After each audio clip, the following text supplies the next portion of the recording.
yeah, it's good. Um, so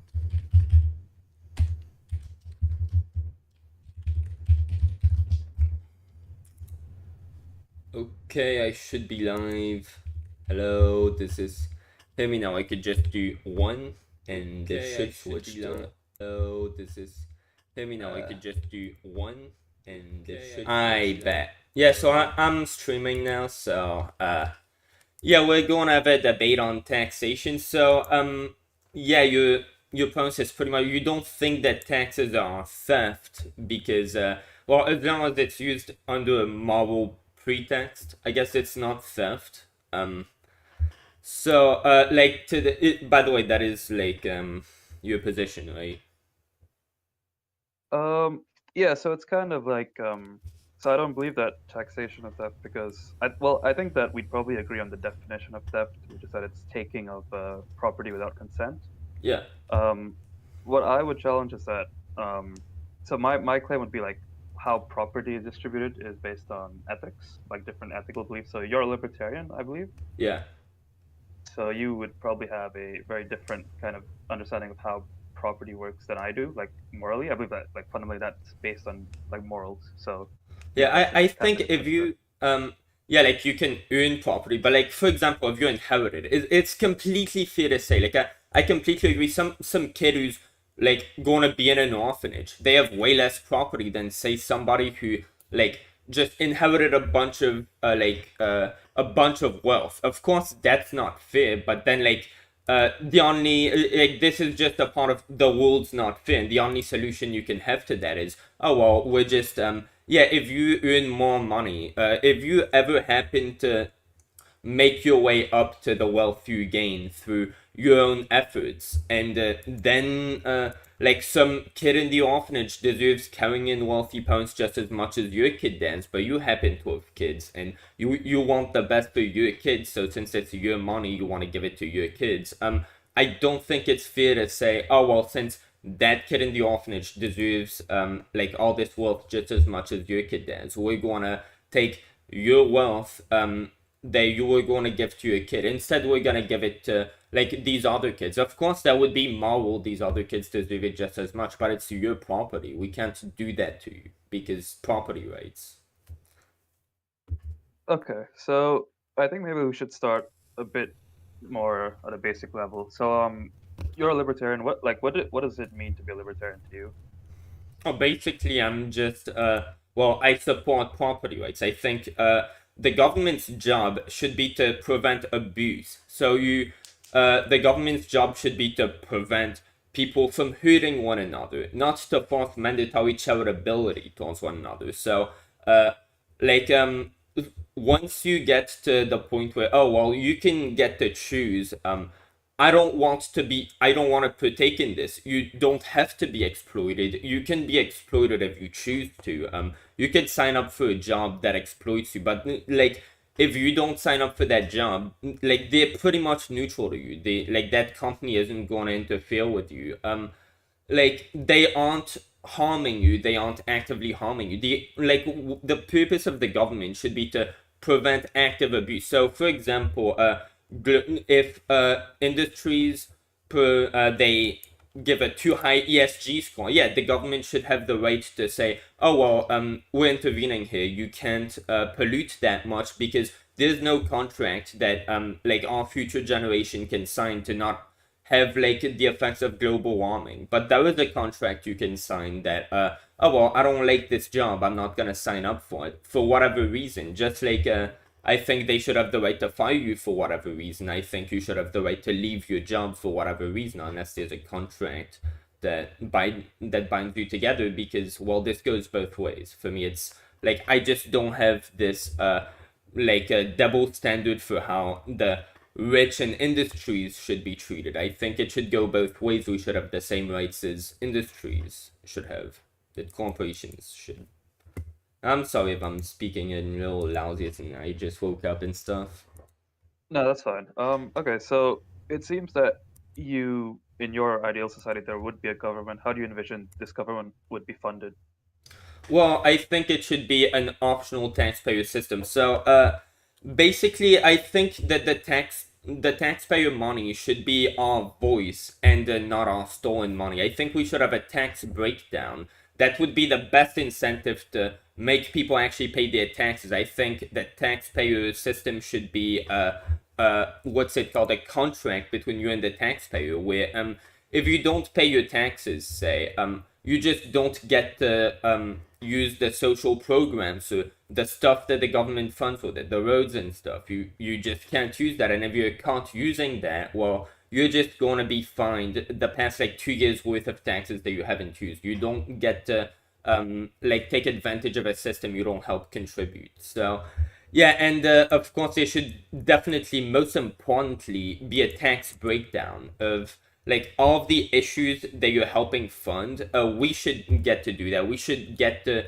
put pressure on the government. Hey, we don't want you to go through with this. We're not gonna fund it like that. Instead of having elected officials who are, well, representing us, but actually really fucking hired by their donors, more or less. Like, they don't get to represent us. The people get to represent themselves because the people are better at that than any politician might be. I think the taxpayer system should be our voice to get the voice. Hey, we don't want this. The military-industrial complex. Why are we funding that? Like a fucking like a hypothetical foreign threat that we're trying to make sure not to like have go too far. Oh yeah, like this hypothetical foreign country, if you want to go to war against the world's biggest nuclear arsenal, that's the threat. That's the threat we're funding so much, instead of like the real threat of free healthcare happening on our grounds. We're not having free healthcare. Well, we want free healthcare. We're going to fund free healthcare. We're not going to fund this military-industrial complex bullshit with like five failed audits from the Pentagon, whatever it is. I think we should take money out of politics. That's the obvious libertarian position, and yeah, we should have that. That's basically. I'm sorry if I go on tangents. By the way, you could always tell me to shut the fuck up if I'm like repeating myself. Yeah. That's all good. So, okay, so basically, you believe in an optional taxpayer system where people can just choose not to pay. Yeah, and of course, I think there should be big incentive to do that. Another big incentive should be like the government should maybe try pressuring you into paying taxes by sort of collaborating with big companies such as Walmart. Like, I don't know, the government like giving subsidies to Walmart by telling them, hey, just don't allow any non-taxpayers into the store. And if you do it like universally, you just fund this pressure from stores, like the government pressuring stores not to let non-taxpayers in. It's like, then this is a contract that will work. Okay, well, so I guess this is an argument that I made in like the comments thing. So basically, like how taxes work right now is that you don't just get taxed just for like existing, right? Like you have to commit to certain action.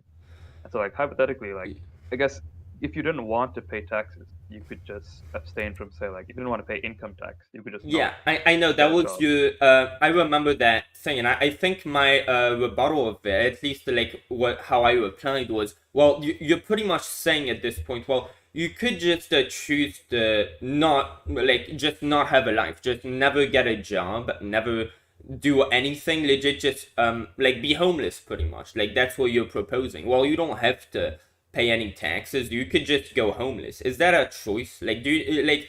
Everybody's saying nowadays, oh well, the homeless, they aren't getting like they aren't getting affordable housing isn't the problem. These people want to be homeless. Do you think homelessness is a choice anybody would ever make or could ever make? Like that's not really reasonable to say, oh well, you don't like this, how about you go homeless? Like, is that really a choice? Is it like a reasonable choice to like give people?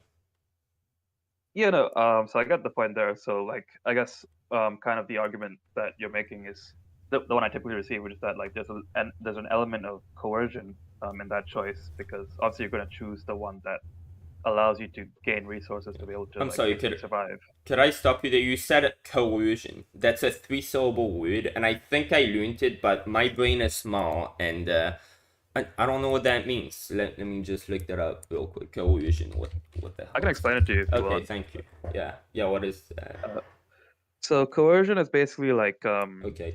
it's basically like kind of forcing someone into an action, but like implicitly. So like Oh for yeah. example, yeah, if you're like a boss of a company and like you have like a female worker Yeah. and I you say remember. like I remember. I saw the Sam Cedar debate.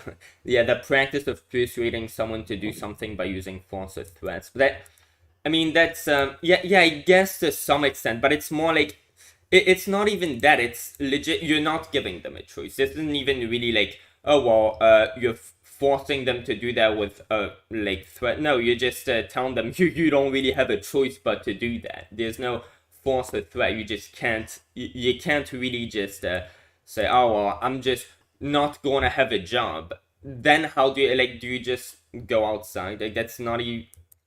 Wait, what the hell am I even saying? And does that make sense? Like what I just said?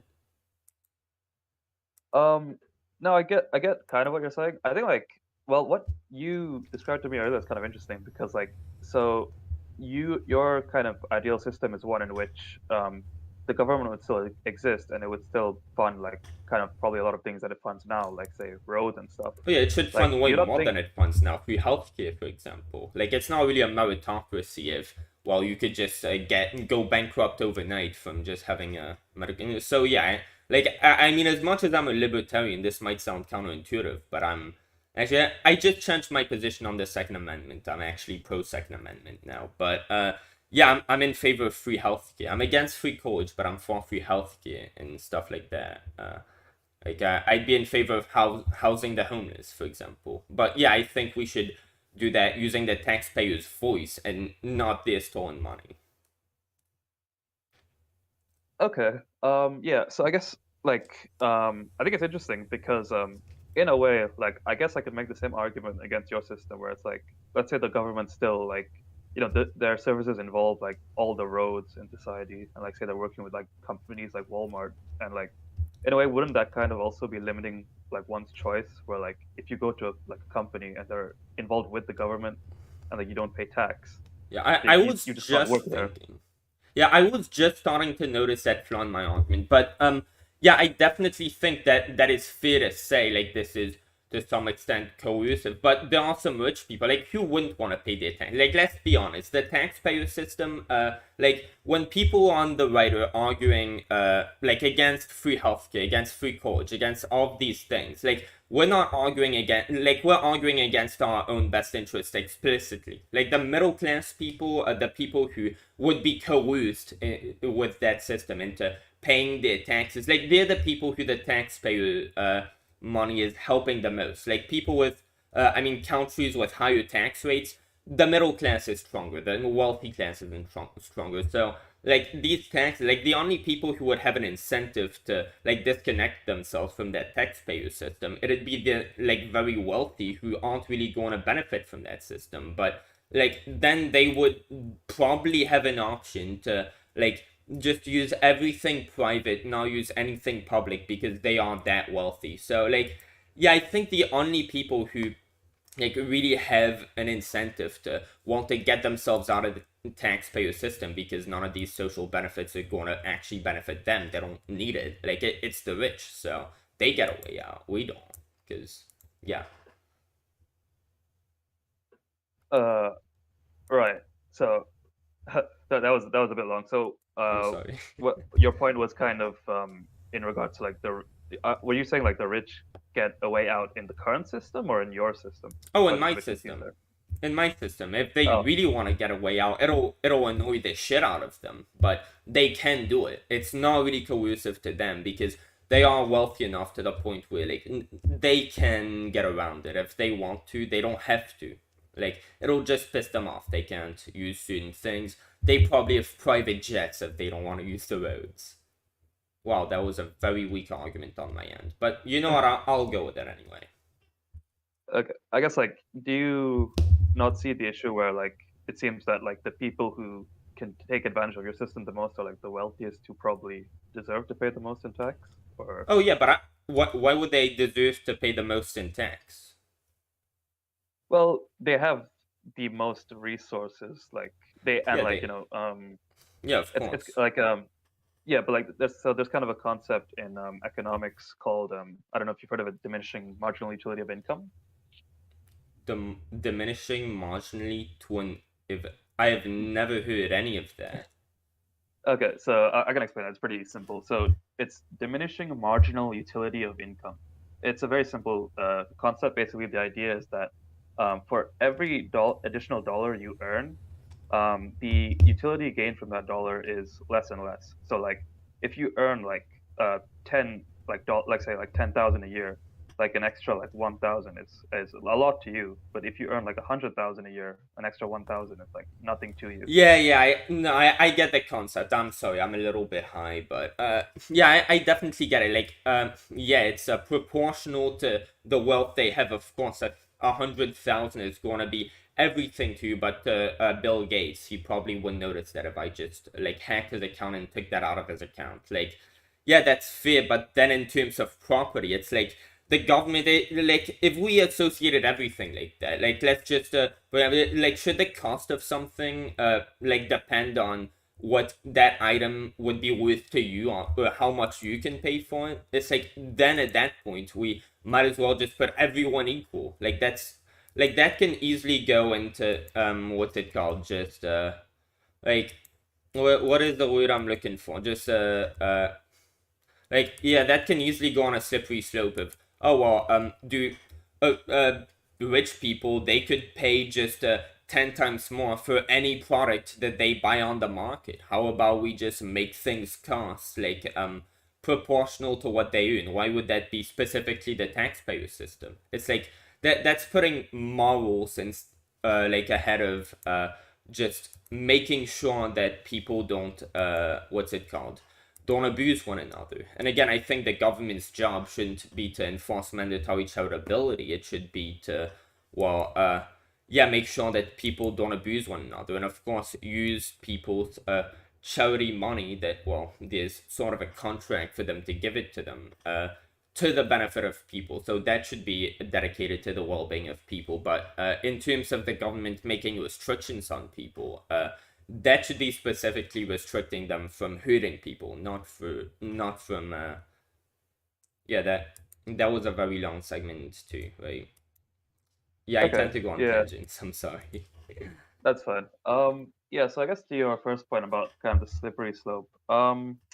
I think that's kind of interesting. I guess my response to that would be like generally it's like I mean it would be cool if we had like I think it would make sense if we had like a world where I guess the rich paid more. I mean, this is obviously my kind of morals, I think. But wouldn't that But be, like yeah, wouldn't that be pretty much communism at that point? Because if everybody's like, yeah, you can earn more, like, but just according to your wealth, the price of everything, like then in that world, like imagine you have $100, but everything that would cost $1 to people who have $10 will cost $10 to you, given you have $100. Like that pretty much means like depending on your like wealth amount, you like that things are priced accordingly. So like at that point, everybody might as well be making the same amount. Like yeah, that's pretty much so I guess communism.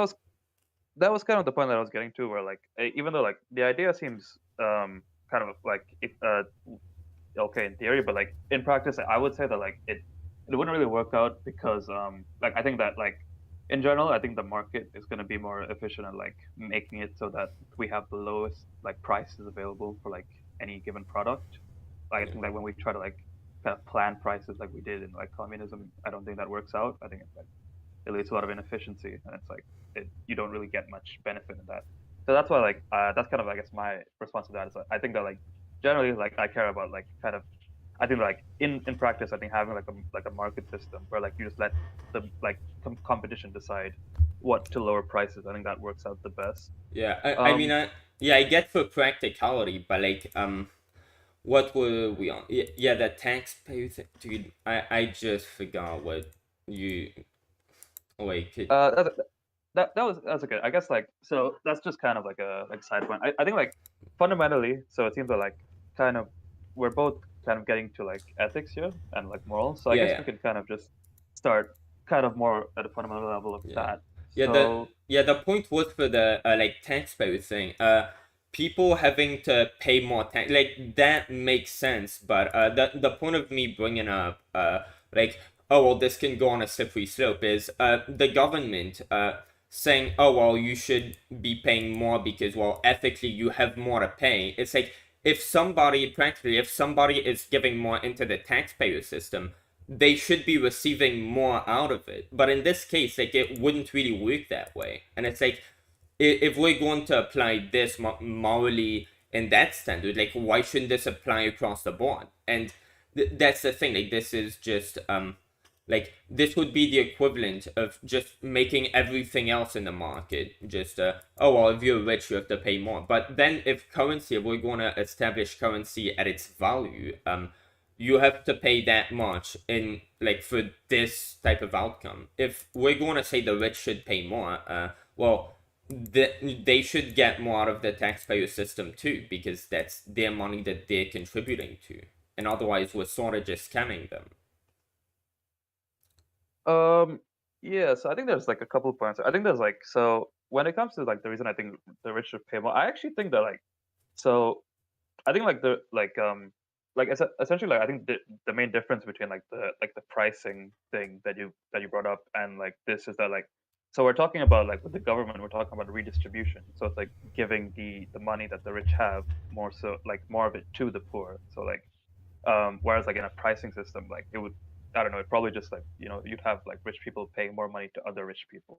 So it wouldn't really like come to the benefits that we'd want. Yeah, Um of course. But then yeah, like and I my point is that these types of things like wealth coming back to the hands of the poor, that's a good thing, but it should come out of the kindness of people's hearts. The government shouldn't have the authority to be able to take these property rights away from the rich because well it's the right thing to do, it's a moral thing to do, because the government shouldn't be able to penalize people for not being nice. And again, like that, look, I am holding. I am like, let me go get some weed real quick. You see this weed? I paid $100 for this, right? But imagine if I wanted to well sell it to you for $15,000. Now I'm ripping you off. That's absolutely insane. But I should get to do it to you, right? If I wanted to sell you this like Cali with just this gram for $15,000, like again, I should have the right to do that because I'm not exploiting you. Just like well, I can say, oh well, this shitty deal, do you want it? You have the right to say, oh well, no, I'm not going into that deal because that's a consensual decision. But then when you're going into, oh well, you have to give that money to people. That's no longer a consensual thing. That's like you're enforcing mandatory charitability. And in the case of property rights, we'll say like yes, a little kid or something comes up to you in a park. You have a football and you're just not using it. It's yours, but you're not using it. That kid comes up to you and says, oh, well, I want to borrow your football and play with it for a little bit. Like, obviously, you're not playing with it. The moral thing to do would be to, well, give that kid your football while you're not using it. But then it's yours. The government shouldn't have the right to force you to, like, let the kid play with your football. That should be your parents' job to like the kid if they want some like if they aren't happy with you saying, oh well, I'm not gonna let you play with my football, they should go to your parents and say, hey, your kid's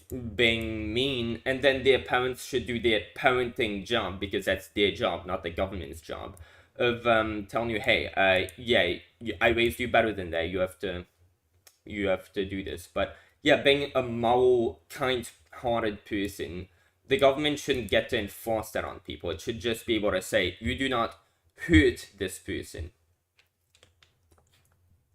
Okay. Well, so I guess we can, yes, I guess we can get on that concept of like, so you seem to basically want the government to respect, I guess, you want the government to essentially be voluntary and respect consent.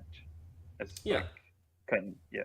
So but I guess like, so one thing you mentioned a while ago is like, it seems that you believe that the government should take action when it comes to say like the environment and climate change. Do you believe that like that might kind of violate like be like mandatorily forcing companies to respect like Well, environmental no, because regulation? well, of course it's that's you're forcing them, but the thing is, you're not forcing them to be charitable. you're restraining them from committing abuse. Because if your ESG scores, like you producing high ESG scores, it's going to penalize people who have nothing to do with it. They didn't sign a contract with you to be or not be affected by global warming in the future. Like, you're penalizing these people and there's nothing they can do with it. Like, if you're going to cause in the future like massive storms that might kill people, like it's just like, well, you might as well be killing these people, and it's like, oh well, I'm just doing it for business. Like, no, you don't get to do that. That's abuse. That's not like, if these people got to sign a contract, oh well, I will or won't be affected by global warming. Like, that's a different story. But there's no such contract. Okay, so when you say abuse, do you just mean like harm? Like they shouldn't commit any harm? Like, Yeah, you shouldn't be able to hurt people against their will. And for example, if you sign a contract, for example, saying, oh, well, I will work for you, I'm okay for working for you, even though you offer $4 an hour instead of the minimum wage, if you say, oh, well, I'm fine with working for you under those terms, that's not abuse. Or that, yeah, I guess that is exploitation. You're exploiting yourself, but then I don't think you should go to jail for exploiting yourself for accepting a like under minimum wage job. And I definitely don't think your employers should be going to jail for giving you the option to exploit yourself. But yeah, if they are going to raise ESG scores to the point where they're going to harm people who never asked for anything, never signed up for the job under certain like conditions, they just are trying to live their life, and global warming is going to affect them. It's like, no, you can't do that. Nobody asked to be involved in that. Yeah. okay, so it seems like your kind of standard for harm also kind of implies like sort of second like order or like kind of less like direct harm. So like in the case of climate change, Yeah, if you I guess can, like if you don't consent to the harm, if you consent to the harm, such as like, yeah, you consent to having an under minimum wage job, which most liberals would say, well, that's exploitation, you're being abused. Except that, well, you signed up for the job and you knew that you would be getting paid this rip-off wage. That I would consider to not be exploitation or not be harm, because, well, you're harming with consent. If somebody agrees to have you harm them, like if somebody agrees to like film a P-Hub film where you're gonna like pretend to harm them or some shit, you should get to, they should get to do that, you should get to do that. But then if you're going to like force harm upon people, like global warming, there's no contract for that. Yeah.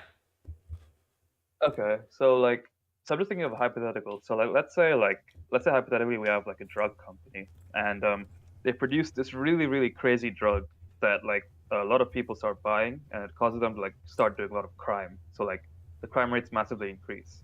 Should the government like so this is kind of like a very indirect form of Oh yeah, harm. that Like the I government, definitely get where you're going with that. yeah. I So like they're selling something that's like people are consensually buying, but it's causing harm on like a societal level where it's like, yeah, well, yeah. yeah, I think on that level, that is like where people start committing crime because of that drug. I'm just not sure if that's a person, because well, if that drug really does cause you to start committing crimes, well, yeah, I think it's fair to say no, you don't get to sell that drug. Just like I used to be against firearms until it was brought to my attention that, well, firearms are actually good for the well-being of people, because most of the time, apparently, when firearms are used in self-defense, like there are no shots fired anyway. So yeah, I really had this thought with firearms back in the day that, oh well, most people who are gonna buy firearms, like, you don't really need firearms if you are going to, like, if you're just the average person who doesn't tend to like be a troublemaker, you don't really need firearms. The only people who are gonna tend to buy firearms would be like the type of people who live in this like in the poor neighborhoods and all, where the mentality is, oh well, you have to get your own back, you have to have your own back, and if you let people fuck with you, well, you'll be fucked with. And these people are going to be vindictive because their culture tends to incentivize it. And well, in that case, most people who would buy a firearm, most people who would have a reason to fear that they might need to use self-defense, well, they're probably likely going to be the type of people who will be attracted to using it in the situation where, say, their girlfriend cheated on them. Oh, well, let's go take that out on the person who my girlfriend cheated on me with. Like, I always had this perception, yeah, like, there's gonna be way more instances of firearms being used in cases of, oh, well, I wouldn't have thought of that if I hadn't had a firearm. But since we have a culture of having firearms instead of our fists to deal with problems, like, there's just gonna be more cases of firearms being, like, used against, like, in cases where they shouldn't be used versus where. So I've always had this position. Yeah, I'm a libertarian, but firearms should be illegal. So in the same way, if a drug is gonna do that, I think fentanyl, like, you shouldn't get to cut drugs with fentanyl. That should be illegal. But every other drug should be legal because, yeah, my body, my choice.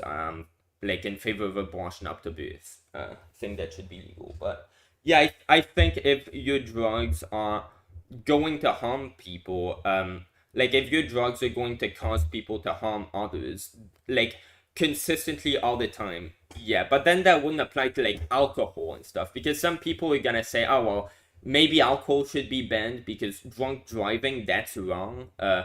But then, like, there is a big difference between, like, taking a drug. It, like, once you've taken the drug once, like, you see what it does.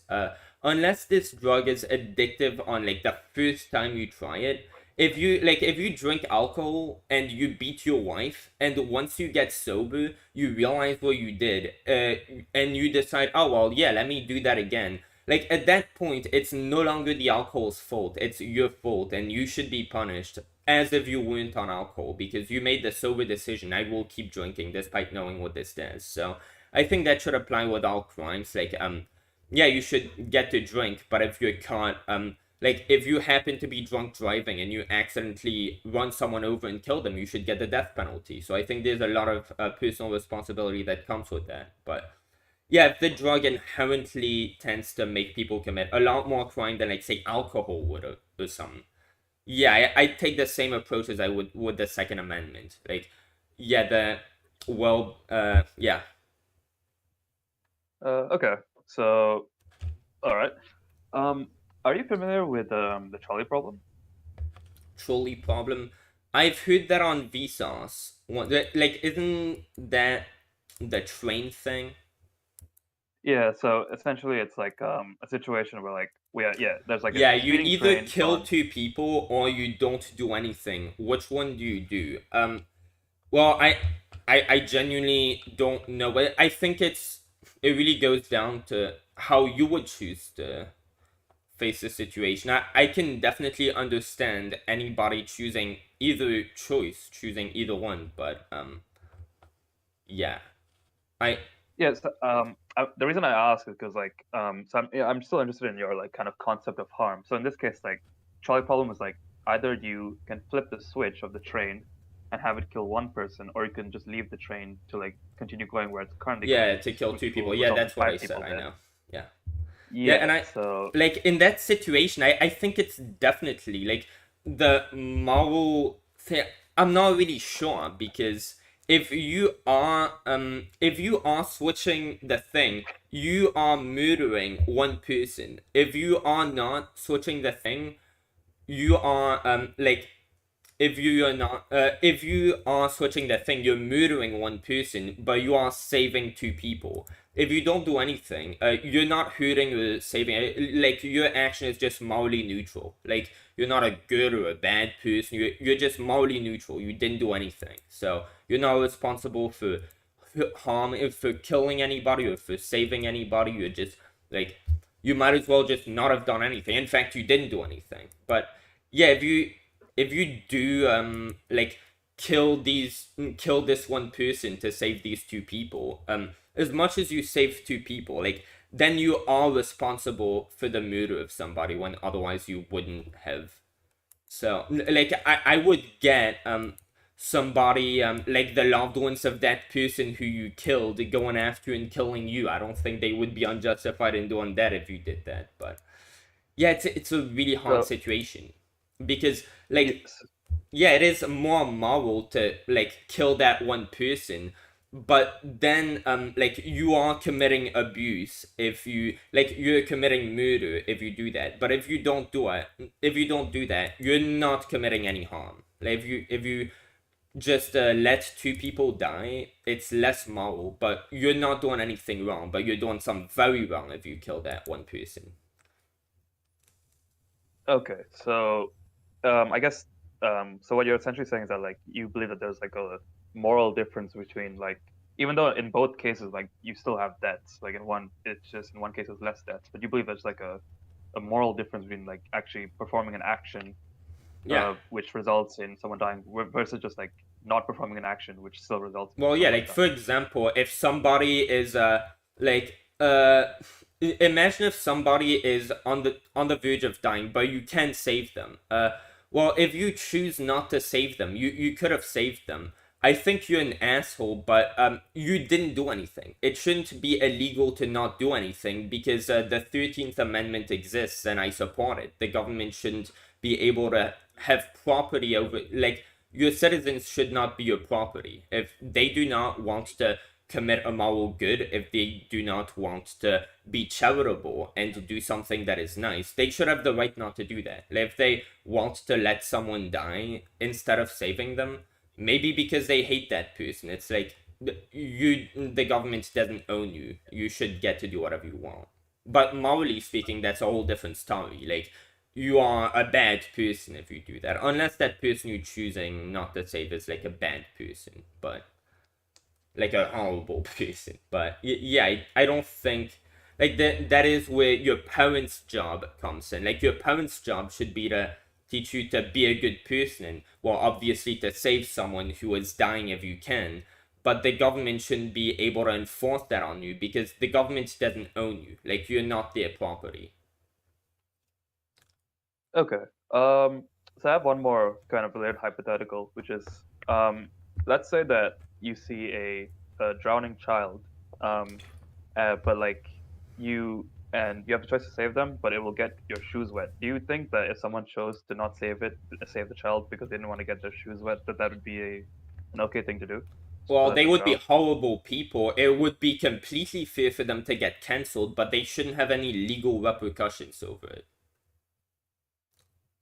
Okay, so I guess this is the interesting part. So you seem to you seem to have like a like you seem to like you say like things are immoral, but you don't seem to believe that you should be able to enforce morals in some regard. Like, Yeah, you shouldn't be able to force somebody to do the charitable thing to do. You shouldn't be able to force somebody to make an action where, were they to not make that action, like, certain thing would were they to have that action, things would be better for other people. You shouldn't be able to force people to say not be neutral. If they're neutral, you're not committing harm, you're not abusing somebody, you're just not helping them. Like, you're not doing a charitable thing. Just like for example, say you're seeing a homeless person, right? I think that's my hypothetical. Say you walk to the store, to McDonald's, you see a homeless person. They look like they're really starving. They might not have eaten in like 2 days. Like, you should get to go to the store, go to McDonald's, go in there, buy yourself 2 meals, which you're not going to eat, and not give that homeless person any food. I think the moral thing to do, you have a moral obligation to buy that homeless person food before you even buy yourself food. If they're gonna have a meal, but you're not gonna have a meal. Oh well, you're just gonna be hungry for one night. Who cares? That person's probably been starving for 2 days. Like, you have a moral obligation to feed them ahead of yourself. But then, should the government be able to force you to donate to every homeless person? I mean, it's the right thing to do. You should be donating at least $1 to every homeless person. If you're middle class, that dollar is worth way more to them than it is to you. Like, the right thing would be to donate it. And especially if you see a homeless person who's starving, then like you're really doing something wrong. You could arguably say it's abuse if you don't feed that homeless person and you instead feed yourself. But there shouldn't be a law forcing you to say give the homeless, feed the homeless, or even house the homeless. I would go even further and say, well, yeah, we should house the homeless, but well, clearly the entitled elites are even more entitled than us. They aren't gonna do it. Well, most upper middle class people, they have at least one extra room. Say, even in their bathroom, they could afford like just housing and even feeding a homeless person, just one homeless person. They could even learn a lot from having a less entitled third class person. It would be an inconvenience to them. They would have to, well, house someone, have someone in their household, but they probably have an extra room. It'd be life changing to someone. It'd be like the difference between a homeless person having to sleep out on the street. Like you'd be changing their life around, but you would be minorly inconvenienced. So I think the moral thing to do if you have an extra room would be to at least house one homeless person. But then the law shouldn't be able to force you to do that.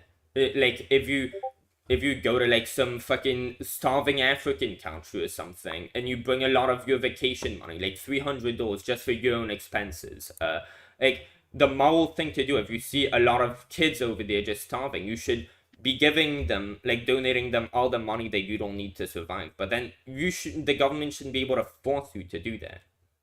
So yeah, that's my hypothetical. Uh, okay. So I guess like, yeah, I guess like, well, that's kind of, I guess, the point of disagreement. So like, my point would be that like, I think that taxes is how we kind of force people to do that. So like, we pay taxes, and that's the system through which like the homeless get money and such like that. But you obviously disagree with that.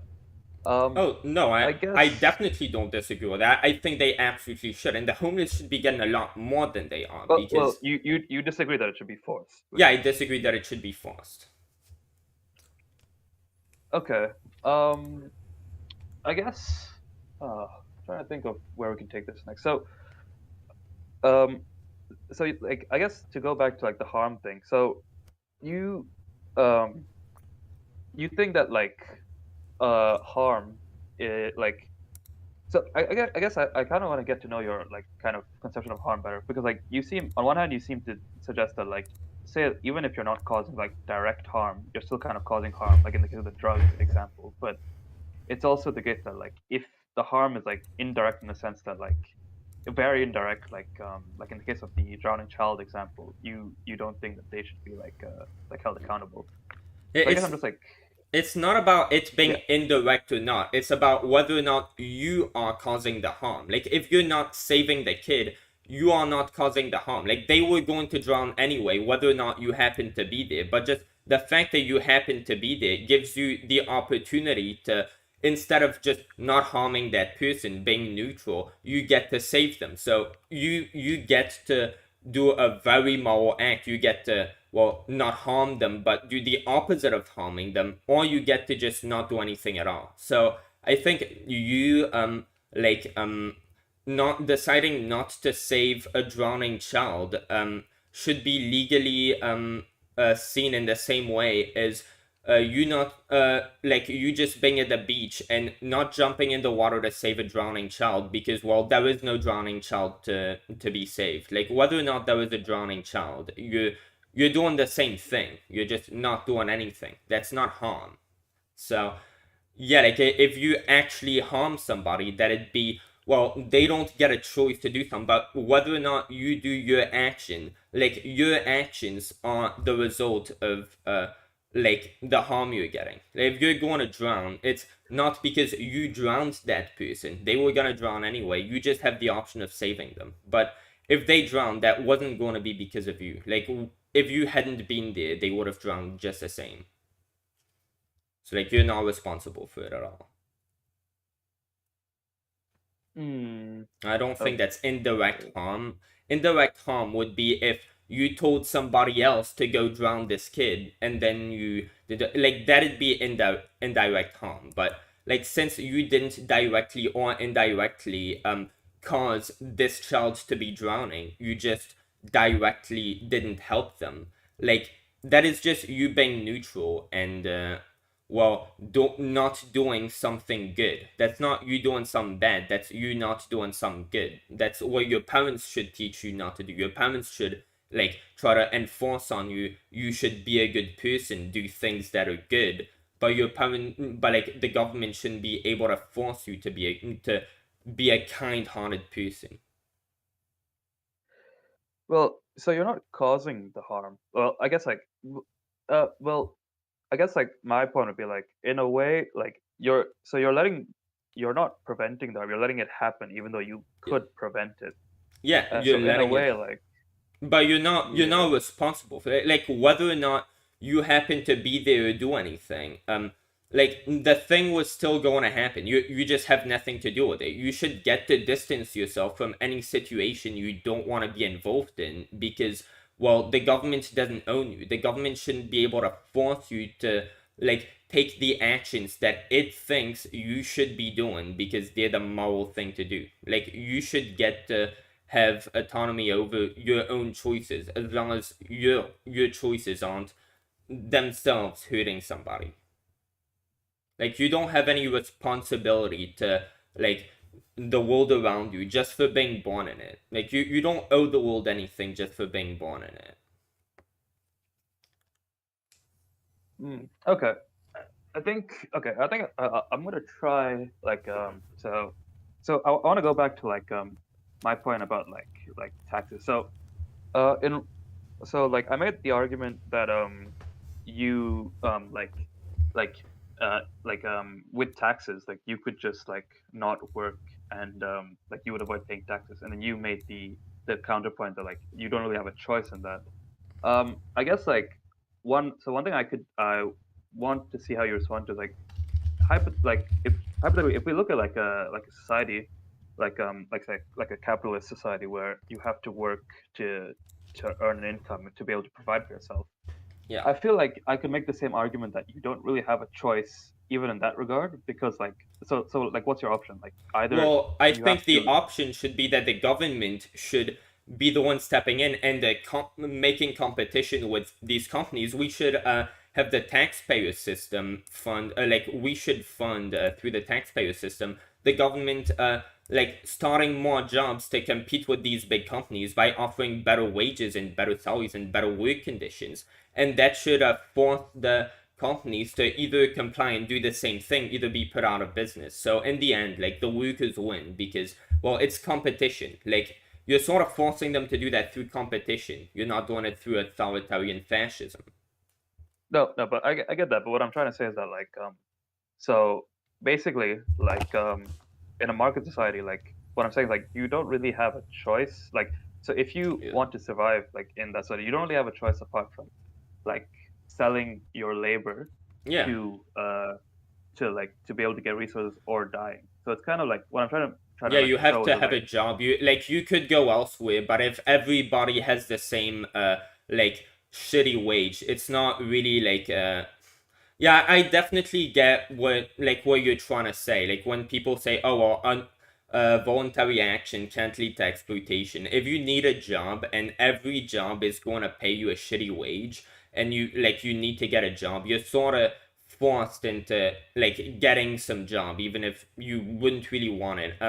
Like yeah, I definitely get that, but then the government should be the one making that competition and providing better jobs so that you have more options. And then in response to that, the jobs that are currently just private that will be like giving you shitty salaries, they will have to adjust to that if they want to stay in business, and they're gonna have to give you more options too, since the government is giving you jobs with more options. I think like the government should be the one to raise that standard. But I mean, I definitely agree. But then, like the government has that responsibility towards the people. You as an individual don't have the responsibility to help anybody. And just like a homeless person, again, if you see a homeless person starving, they don't really have the option to, well, go get fed, go ask somebody else to feed them. What if we live in a world where people just have a lot of disregard for the homeless? This homeless person can't really like go beg somebody else for food. No one's gonna give it to them. So like if you see a homeless person starving and you have the money to be able to feed them, but you'd rather feed yourself when you don't need food as much as they do. Like should you be able to be forced? Should the government get to force you to feed that homeless person because it's the right thing to do? well I guess the point I'm trying to make is that like we um so you say force Okay, so I guess let's. I'm gonna try to do this with an example because it's a very complicated argument. But let me see Yeah, of if course. it works. So let's say we have a guy who makes like bread, okay, and Okay. he sees someone like on the street starving, and he has like a piece of bread in his hand, and he waves it to the guy and says, "I'll give you this bread if you work for me, like if you do labor for me, for Yeah. like you have to be in a contract in labor for me, like." So, given your kind of morals, you wouldn't see anything wrong in this situation, No, right? I no, I guess. don't think there's anything. Some homeless people actually have a sign I've seen on But Google, will work for food. Like, if you see some homeless person with a sign saying will work for food, and you're like, okay, deal, but then but yeah, that but like shouldn't what be I'm saying is illegal. like this. What I'm saying like this person will starve. Like they're literally starving. They're about to die, and like their only choice is either between dying or like working for this person. Like Yeah. you don't see any issue with that. Like I in the think sense that it's like he doesn't really morally have a wrong. choice. Yeah, I think it's morally wrong. Your parents should raise you to be a better person, but the government shouldn't be able to force you to be a better person. Because, yeah, like if you were to not be around again, like this homeless person would just starve. Like, since you happen to be around, you're giving them an option of you helping them. Like, it's you either do a neutral action or you do the charitable action of feeding them. Well, you could do an in between, which I think is immoral, but like yeah, you could be like, I will help you in exchange for this. Like that is better than you just not doing anything, and you not doing anything is just a neutral action. Like that's not even right or wrong. I guess morally it's wrong, but Okay. legally they Yeah. So I guess like okay. So in that example, let's go back to that example. Now I'm going to change it a bit. So now let's say that so now let's say that like in that example we now have a government who is working with the bread maker, and now the offer is that either you starve or you work for me, and working for him results in you having to pay taxes to the government who's working with the bread maker. So is that you like know I guess like I mean, what's the yeah, moral but difference then? what taxes would you be able to pay since you're homeless and stuff? Well, yeah, if the person is like, oh well, Like you, whatever income you earn, like the government would take a portion of it, like how oh income yeah, taxes work. yeah, if that's a part of your contract and you're telling them, oh well, yeah, you can either starve or you can do that, but then the government will take some of your taxes. Like that's an offer that someone is giving to you. You can take it or leave it, but that like they aren't Well, harming you. that's They aren't doing anything to you. well, but that's I guess like so, but I guess that's kind of my kind of like what I'm trying to show with this example is that like that's essentially what the government is doing right now, right? Is where like you when Huh. you work when you go sign up to work, you go to a job, and like as a part of that job, you like the a corporation takes a percentage of your income and withholds it to give to the government, and like you could choose to just not work, but is that like would you still say that's wrong, even though like it's kind of Well, similar to like the bread maker well, example? the thing You see is, what I'm trying to get at? yeah, but how that works is that well, since taxes are mandatory, you could just be forced to pay your taxes or like your corporation that you work for. Since like most employers, they aren't like I don't know, maybe they don't have enough time on their hands to do that. They'd rather have machines do it for them. Like yeah, they like the corporations will just automatically deduce your taxpayer from your salary, but then that's not a contract that your company makes with you and the government. It's a contract that the government is like for. It's not even a contract. The government is forcing that, and it like the Forcing alt who? what Forcing who?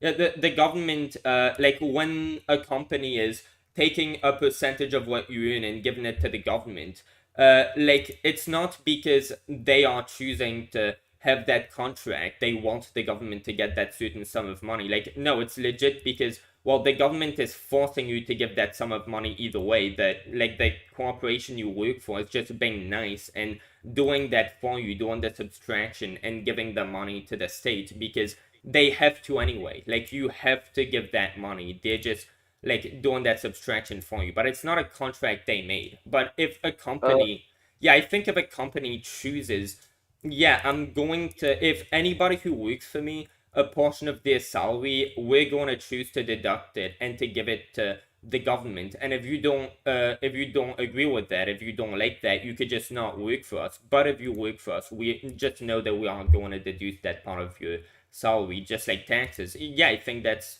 perfectly fair because you can choose not to have that money stolen. And if you do that, like it's not stolen, you had a contract that you abided by. Yeah, I'm not gonna have that sum of money, but it's okay. I agreed to it.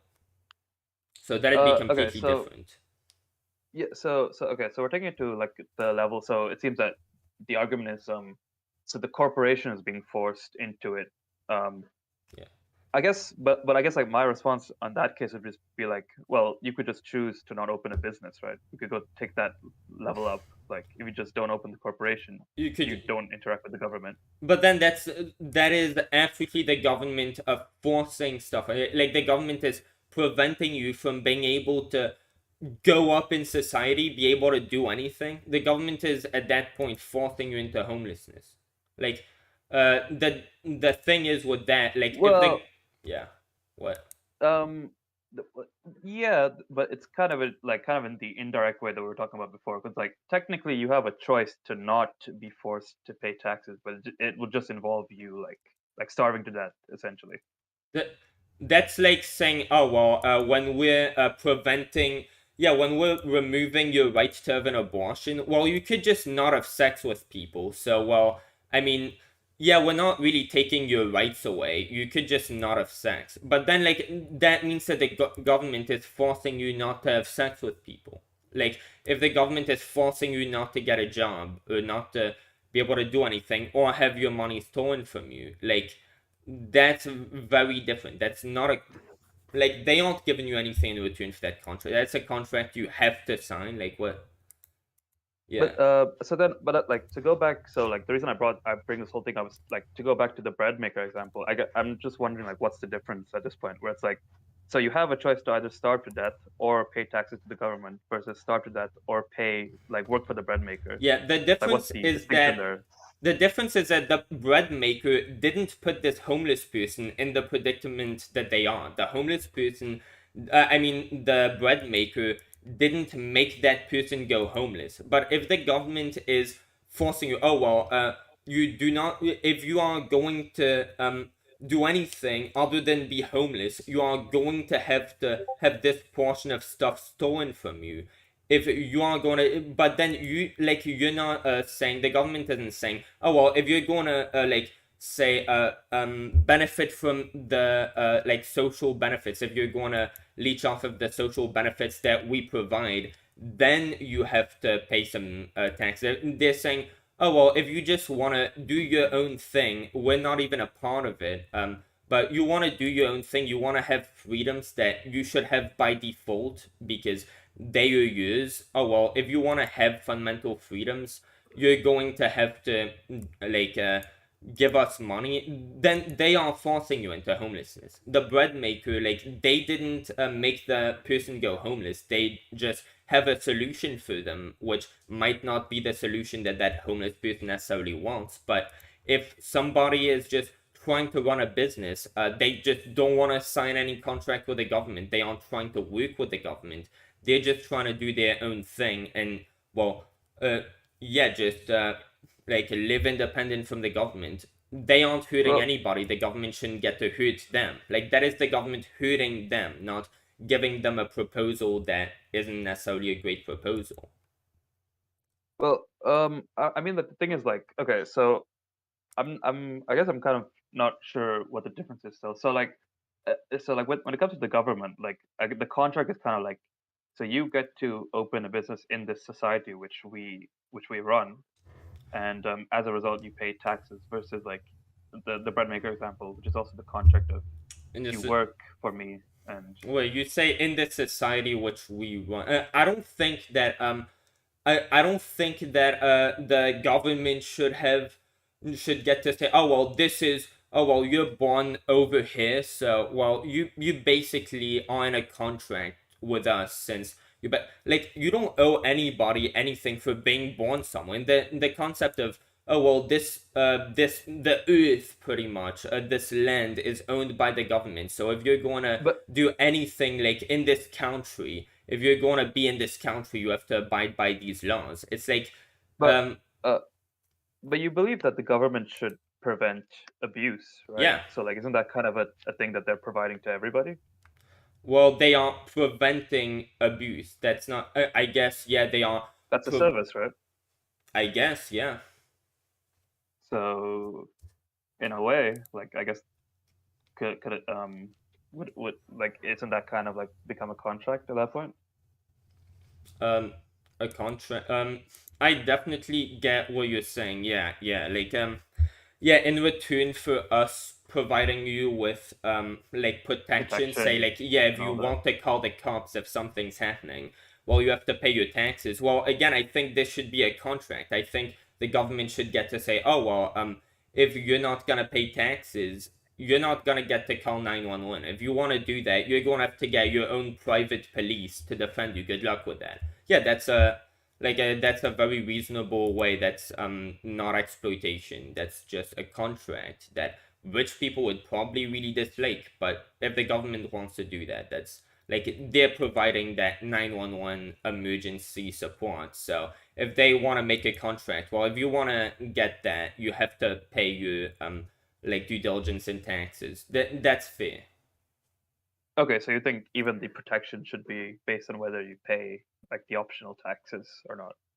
Yeah, like if you are going to be able, I think it's fair for the government to say, oh, well, we provide this service. If you want to be able to benefit from it, if you want the cops to protect you, for example, well, you're going to have to pay into our taxpayer system because that's the contract. You get something, we get something. You get to either have that or you get to reject off that. Yeah. Uh, okay. I guess okay. So we got a bit sidetracked on the example. But okay. So anyways, like I guess to go back. So um, your difference between the bread example that I gave and the government is that um, you seem to think that the government is forcing the person to go into poverty, whereas or to go into essentially death, but the bread maker isn't. Like, I'm not sure. Could you kind of explain that? Yeah, the government, if you were, like, you would own a business, you would be just owning a business in a normally capitalist society. But then the government says, oh, well, if you're going to own that business, you either have to give a percentage of that money which you are earning, which isn't ours, you're just doing your own thing. We don't have a contract with you. We shouldn't get to have any pressure with you. But yeah, we're going to enforce this. Either you leave what you have and you go into homelessness, or you give us money. Like, then if they were to just not do anything, they would not implement this authoritarian policy, you would get by default to just maintain your business. They, like, if they didn't do anything, you would get to have your business do, like, run that. You would be fine. But then as soon as they do that, it's like you have two options: either give them money that isn't theirs, or well, leave everything that you already have that is yours. That they, like, they, you don't have that because of a contract with them. It's yours. They shouldn't get to have it. If you're a bread maker, like, that homeless person didn't go homeless because of you taking stuff from them. Like, that wasn't, they didn't go But homeless because of a contract that they made with the bread maker to either go the homeless or to give a portion of whatever they make to the no, no, bread maker. I think you're misunderstanding the example. So what I'm trying to say is that like so like similar to the case in the bread maker example where you could just choose to not interact with the bread maker and which would result in you dying. I'm just saying that like you could also just choose to abstain from interacting with the government, which would make it so that you can't like open a business or work and stuff, How, which would how also do just result in you dying.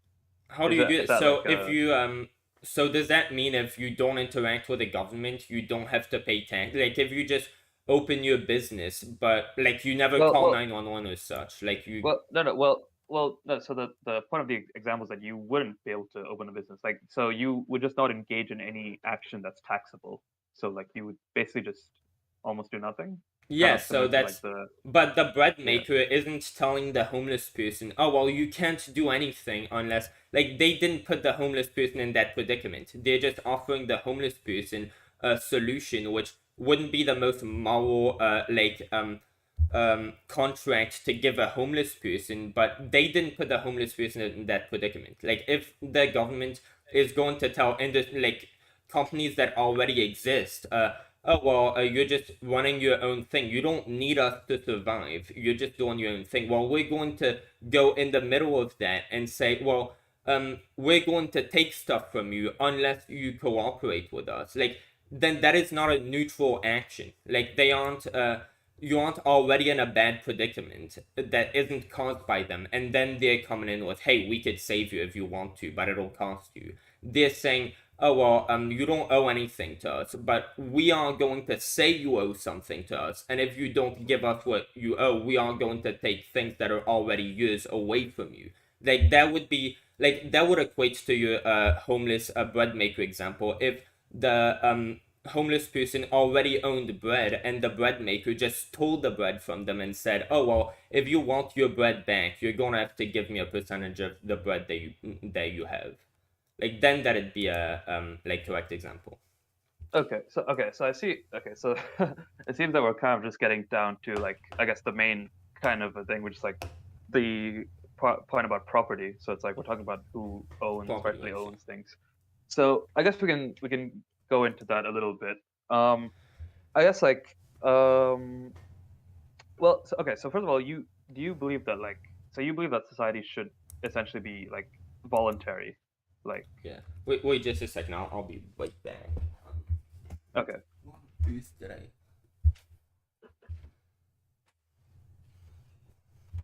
to take this one?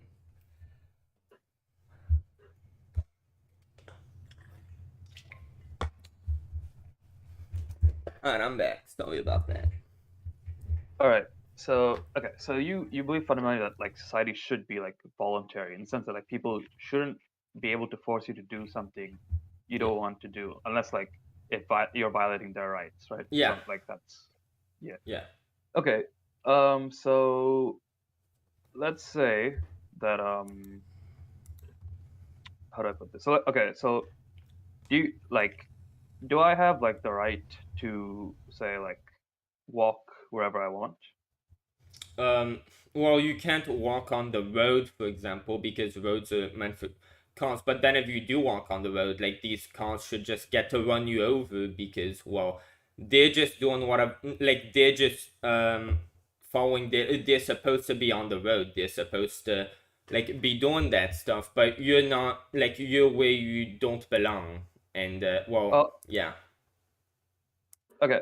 So I guess more so what I mean is like, okay, it's like for example, let's say that like let's say that I'm walking like on, like I walk onto like Elon Musk's house. Does he have the right to like forcefully like kick me out or like Yeah, of course. use violence to throw me out, Yeah, of course. That's his property. even if I'm not causing any harm to him? Well, yeah, you're going on his property, and he might not want you to be on his property. Like, since he owns that property, yeah, just Okay. like, How do you how do you determine it's his property? well, because he owns it. I mean, what? How do you determine who owns things? Um, I mean, that's sort of semantic. I don't know if somebody owns something if they already have it. For example, if they earn it, if they inherit it, those are all forms of property. If it, like, if it Okay. belongs to them by definition. let, let's start in like a let's say like we have like a reset, like earth is completely like reset, like and like we spawn, let's say like we we're like we're in a video game or something, and like you spawn like the first human onto the earth. How do they claim property? Can they just walk up on it and declare it's Well, theirs? yes, since if nobody's around them, whatever they want to take, as long as, like, animals, for example, if they're using that resource, then it's like, oh, well, but if you come across it first, for example, I don't know, let's say that I just happened to go on public property and dig a hole, and then I found diamonds underground. Well, I found them. they are mine. If I dig a hole on somebody else's private property and I discover diamonds, it's like, well, they owe me a thank you, a verbal thank you, but it's still theirs, unfortunately. If I dig a hole on my own property and find diamonds, it's like, again, it's mine. But if this property doesn't belong to anybody and I find these things, or if I make an invention, if I invent something that is useful, like that, these things are all mine because I either created them or was born with it. So either I find these things, I find them, it doesn't belong to anybody, I want them to be mine, okay, they belong to me if I take it. If I was given these things that belong to somebody, and that person says, "Oh well, they're no longer mine; they're yours. I'm giving it to you." That that is now your property. If you inherit it, that's sort of the same thing. Or if you work for something, you earn it and you buy it, then it becomes your property.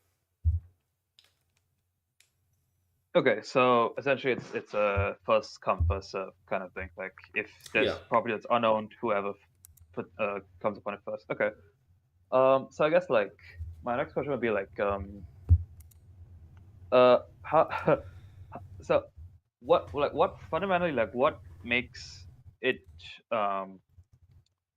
like how do you, like okay, how do I frame this question? Like what is a person? What is a person? What makes you different from me? I don't even know what type of question. What makes me different from you? My own like subconscious. I mean, not my own subjective experiences. Uh, the What does that entail?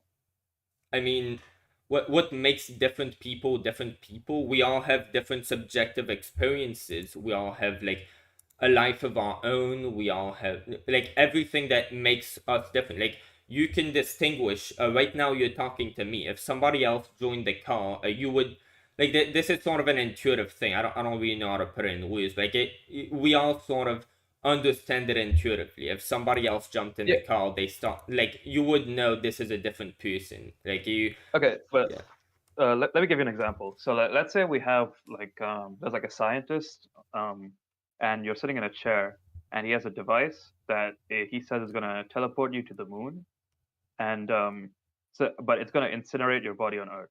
So like he fires the device at you Yeah, you're still and that you're person. slowly burning away on Earth and you can see yourself reforming on the moon.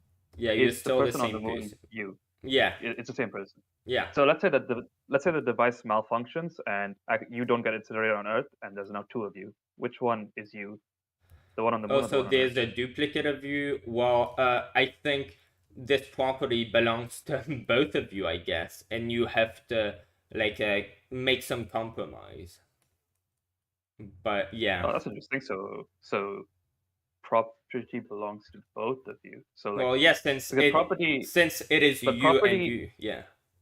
but like property is kind of the right to like sort of exclude someone from. So like for example, like if in that property I have a stick, who determines who gets to use the stick if both of them own it, like at a point in time? Well, they have to like talk it out and reach some compromise, I guess. But who would legally like I don't know how that should legally play out, I guess. But yeah, I think like intuitively that like since they're both the same identical person, like that property belongs to one as much as the other since they are identical. So yeah, they'd have to talk things out since that would be an extremely like bizarre situation. They'd have to work things out and think like how are we gonna go forward with this? This belongs to one as much as the other. So they should both get just as much of a say in like what we're gonna do here.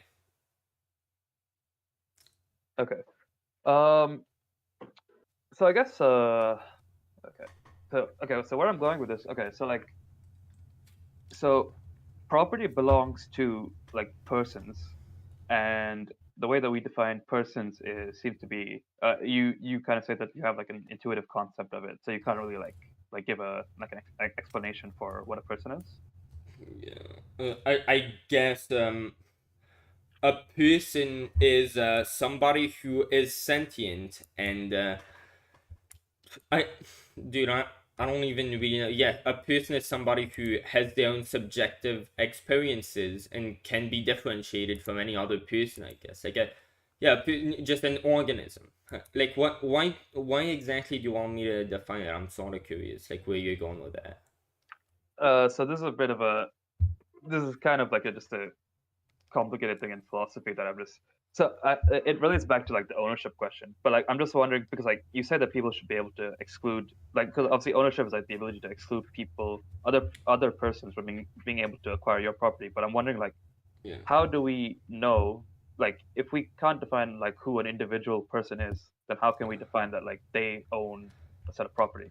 Yeah, well, okay, yeah, I definitely get your point with that. Well, we can define who that person is. Well, it's very easy. Instead of getting into like the like entire definition, we could just get into the legal definition. If on paper it says like this is your like birth certificate or whatever, like your papers to be able to identify you as being that person, and that person owns such and such things. Like yeah, I guess like your identity would define you as that person. Like we can identify you as being that person, and person Well, X owns this. So yeah. well, the thing is, like, I don't really know if we want to go down legally because obviously, like, if we're going to talk Yeah. about law, then well, taxes are legal, so that kind of that's a different story. But so I'm more curious, like, about the moral question. So it's like, um, so you say your answer was kind of like conscious experience. What do you mean by that? Conscious because like you asked me to define like what a person is, so like since that's really a weird question, I don't know what angle you're going at with that. Like the most obvious basis would be, well, what do every person have in common? Like what, how would you Okay. describe well, everybody has a stream of consciousness, everybody has their own subjective experience, so Well, a I person guess is here's a somebody different who, question. Here's a different question. What makes you the same person you are over time? well, what makes you, the fact that, for What? example, you have memories of who you used to be, and I guess yeah, that if you lose your memory, do you still own the things you own? Well, I mean, yeah, that it would be fair. That is a very like gray area where like, but then like, do these things belong to anybody else? They don't really belong to anybody else, and since like that person used to own it, you used to own it, like you are still the same person who just doesn't have the same memory, but you're undergoing the But same how do you know subject, that? because you are the same person. A lot of the time, people who will lose their memory, like they will end up regaining their memory, and then like they would just like they just have that's just a next thing that happened to them. So if somebody, let's say like we had a machine that like someone could put your memories into my brain right now, would I own your property? I I guess so. I mean, yeah, if you Really? have, I guess. I mean, I don't really know what type of fuck it. Yes, since you would be technically me and I would be technically you. Like your So body doesn't. so you're only your memories? Like it's I mean, just what?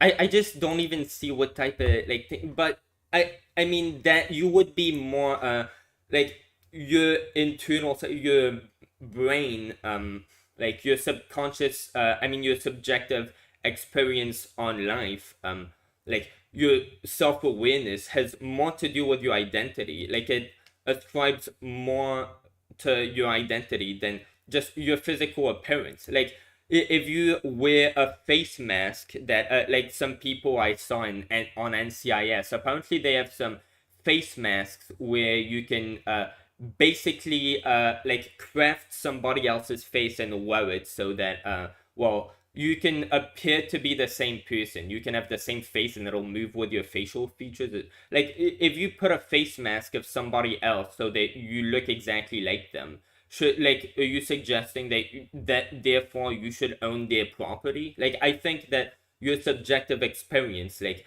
what differentiates you from you if you had just been shot and you were dead, like yeah, that subjective experience that makes you be self-aware, that gives you more identity, and that like I mean, yeah, I guess if you lose any part of your identity, like the concept of you being the person you are who owns X and Y things, it gets a little bit great, but I think that yeah, what constitutes you more than anything isn't your physical appearance. It is like the person that you are. So like the your subjective experiences in life, your memories, all of these things that form. But you don't.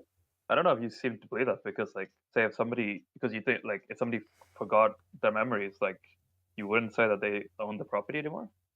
I would say, well, they wouldn't even remember that they own it. So I But like, think in what if that case they? it doesn't belong to anybody anymore. But then the thing is, people who lose their memory, they tend to regain their memory, and then like if you took their stuff because they forgot, like they lost their memory, but then they remember it. It's like they're still the same person once they like gain that memory back, and they still own these things. And also I think your memory, that's only a part of your subconscious experience, of your subjective experience.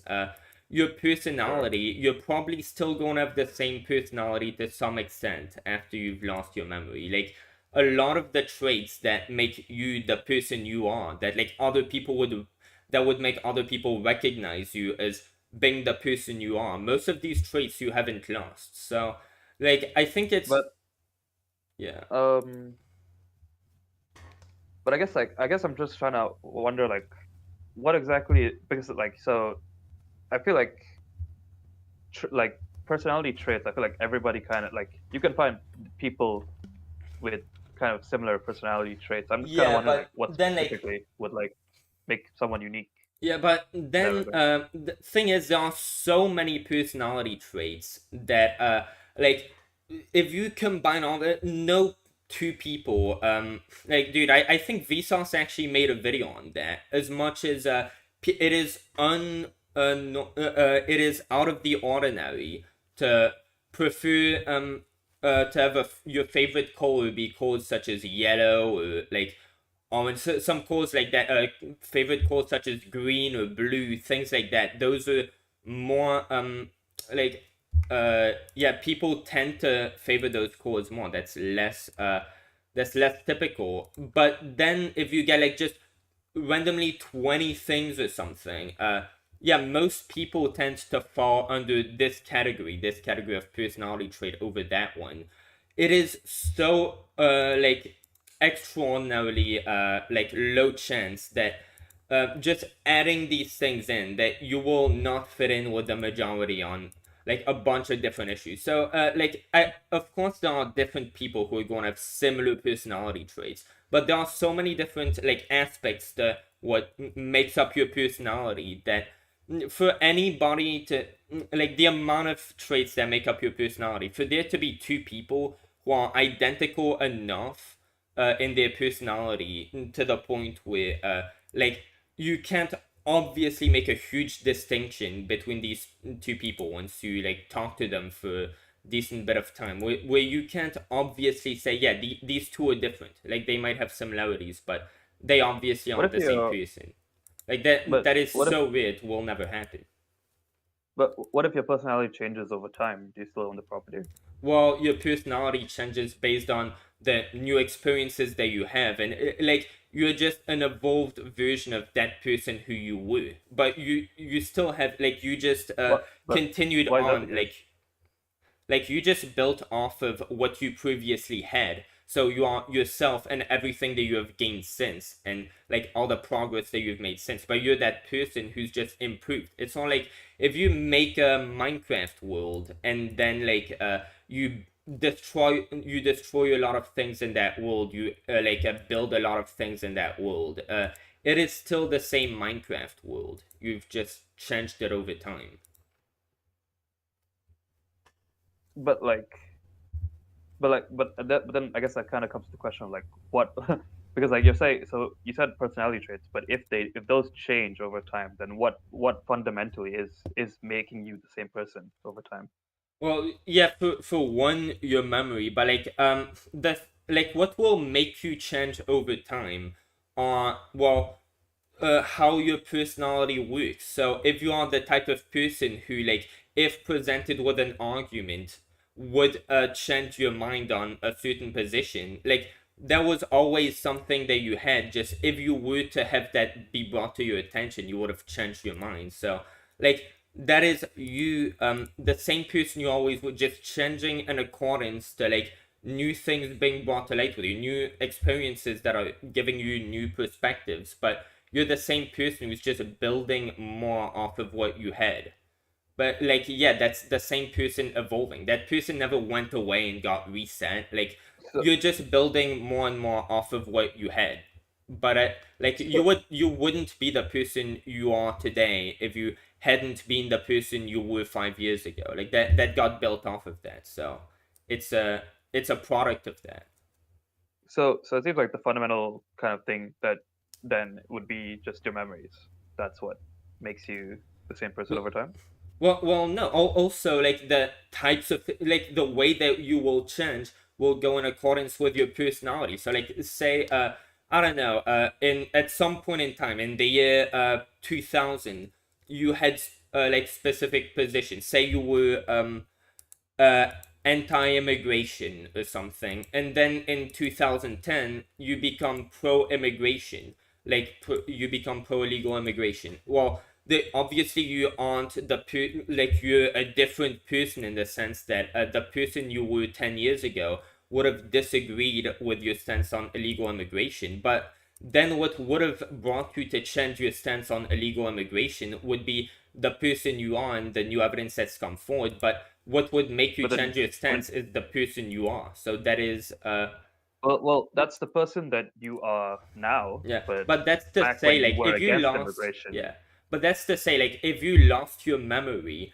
um, well, if you were brought back, if the same arguments that would have made you back in 2000 be anti-illegal immigration, if those same arguments were brought back up to you, you would you would take that position, you would agree with it, because that's who you, like, you made those assertions based on who you are combined with the information you made. So you as a person are, like, what's it called? You're prone to take certain positions based on certain information that might be thrown at you. Like, if you lose your memory, but, like, you're still the same person, you just forgot it.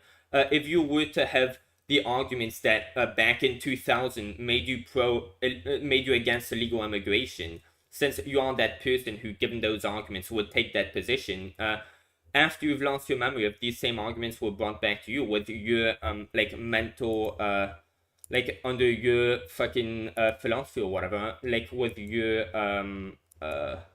what's it called, with your perspective, you would take that same position. But then if you were brought after you've lost your memory to the arguments that later to 2010 made you change your mind and become pro illegal immigration, well, you would also agree with your 2010 self, because the person who you were that changed their mind based on certain pieces of evidence that would specifically to you make you change your mind, but not certain people. Like, Uh, certain people would like, say that and, like, see that and be like, oh, well, that's not evidence enough, I'm not convinced. But you wouldn't, well, because that's who you are.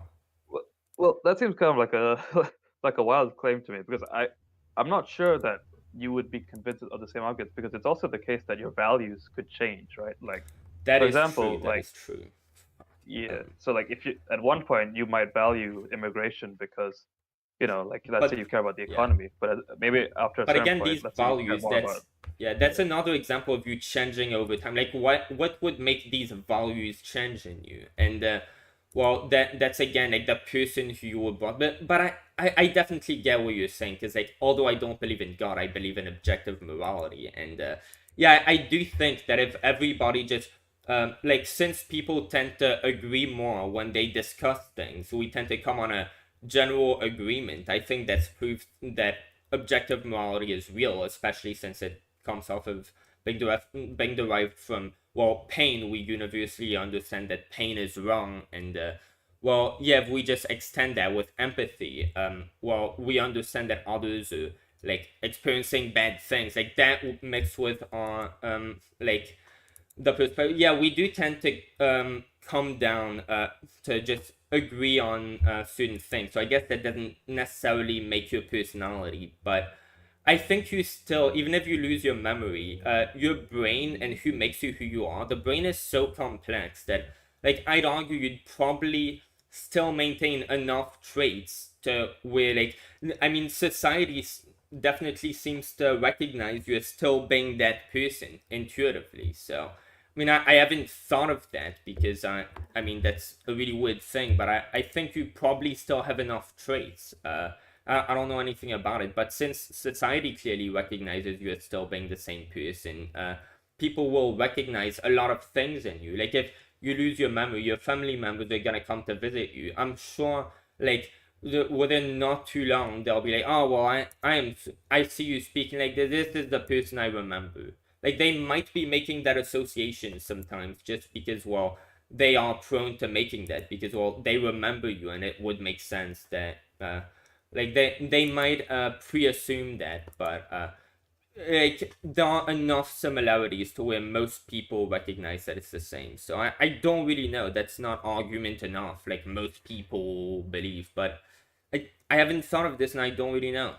I I just think you probably maintain enough traits since the human brain is so complex.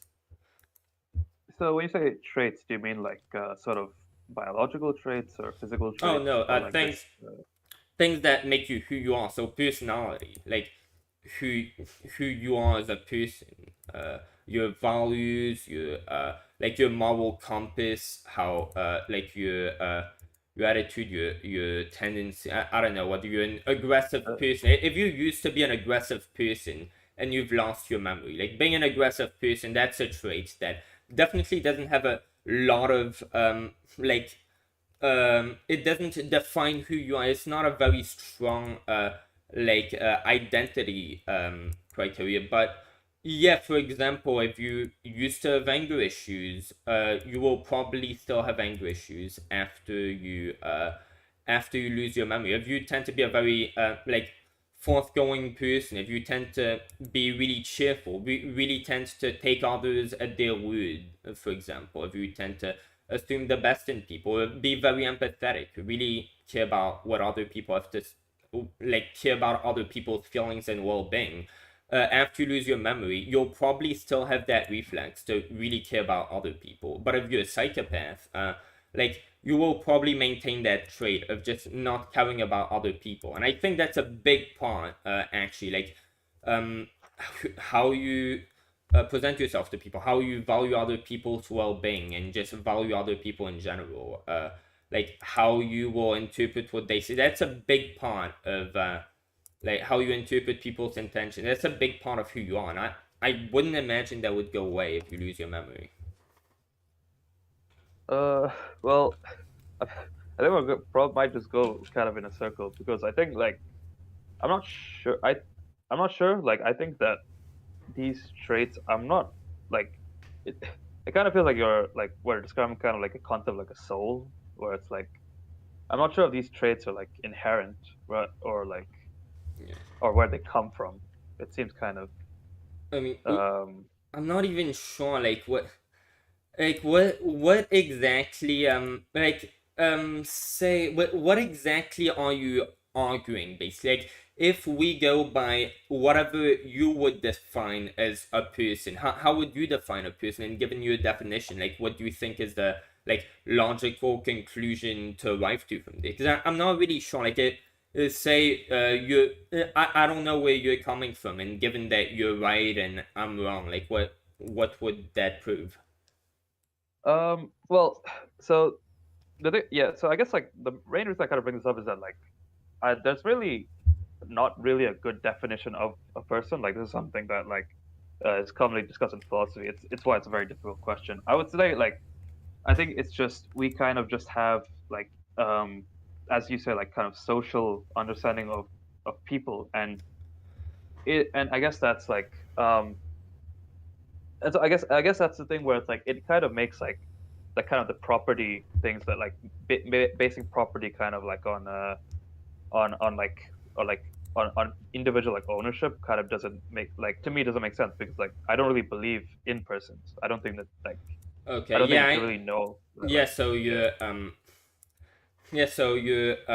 yeah. I see what you're saying. Yeah, you're into that philosophy. But look, so basically, I think what you're saying is, well, on my position, I'm going based off of property rights, and I'm saying, oh well, since my premise is, oh well, people own property, and therefore, since they have property rights, it is wrong for the government to take that property rights from us. And you're arguing like, well, my premise is wrong because people, well, yeah, if the premise of, oh well, people own property rights is incorrect, well, therefore I can't make the conclusion that therefore the government not respecting these people's property rights should be the conclusion, because well, if people don't have that property because there's no such thing as people, well, my whole premise falls apart. But then if you would argue there's no such thing as like people, so property rights like they're just some like a made up concept, so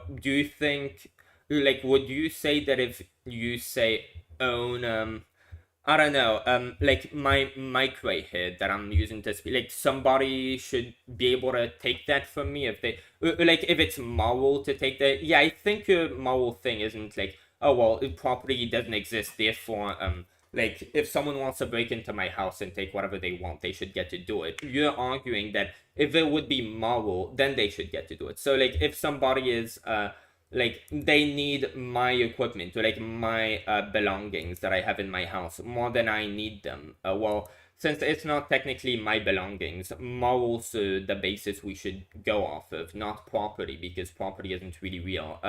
Like, do you think if somebody, it would be moral, they deserve and need my property more than I do? Like, do you think it'd be moral for them to break into my house and take whatever they need and deserve more than I do? Yeah, so I guess this is where we're kind of getting into like kind of my conception of like morals and property rights. So I obviously have a different system. I'm like I also agree like I believe in objective morality, but I argue so I don't know how familiar with like consequentialism slash utilitarianism.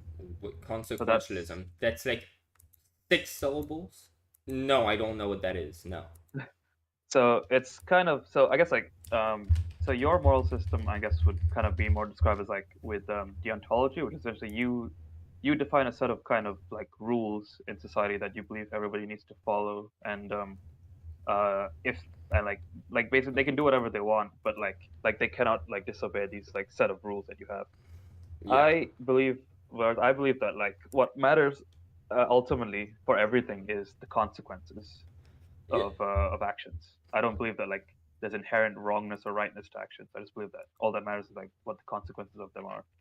I mean, yeah, I definitely get that, but I mean, don't you think intentions also have a play? I mean, I definitely agree to some extent that, like, well, for example, if you happen to be like, if you murder someone by intention, you should get the death penalty. But then, if you murder someone, like, you're just drunk driving, you weren't trying to kill someone, but you happen to kill them, you should get the death penalty nonetheless, because but then that's not because I don't think your intentions matter. I think it's because, well, the the human rights of the victims, the innocent party's human rights, should take priority over the guilty party's human rights. And I think in that case, like the victims are like the loved ones of the person you killed, and they should get to have the human right of revenge to know that the person who like took out their loved one, who they're never gonna get to see again, at least that person isn't gonna be still alive while their loved one's still alive. But like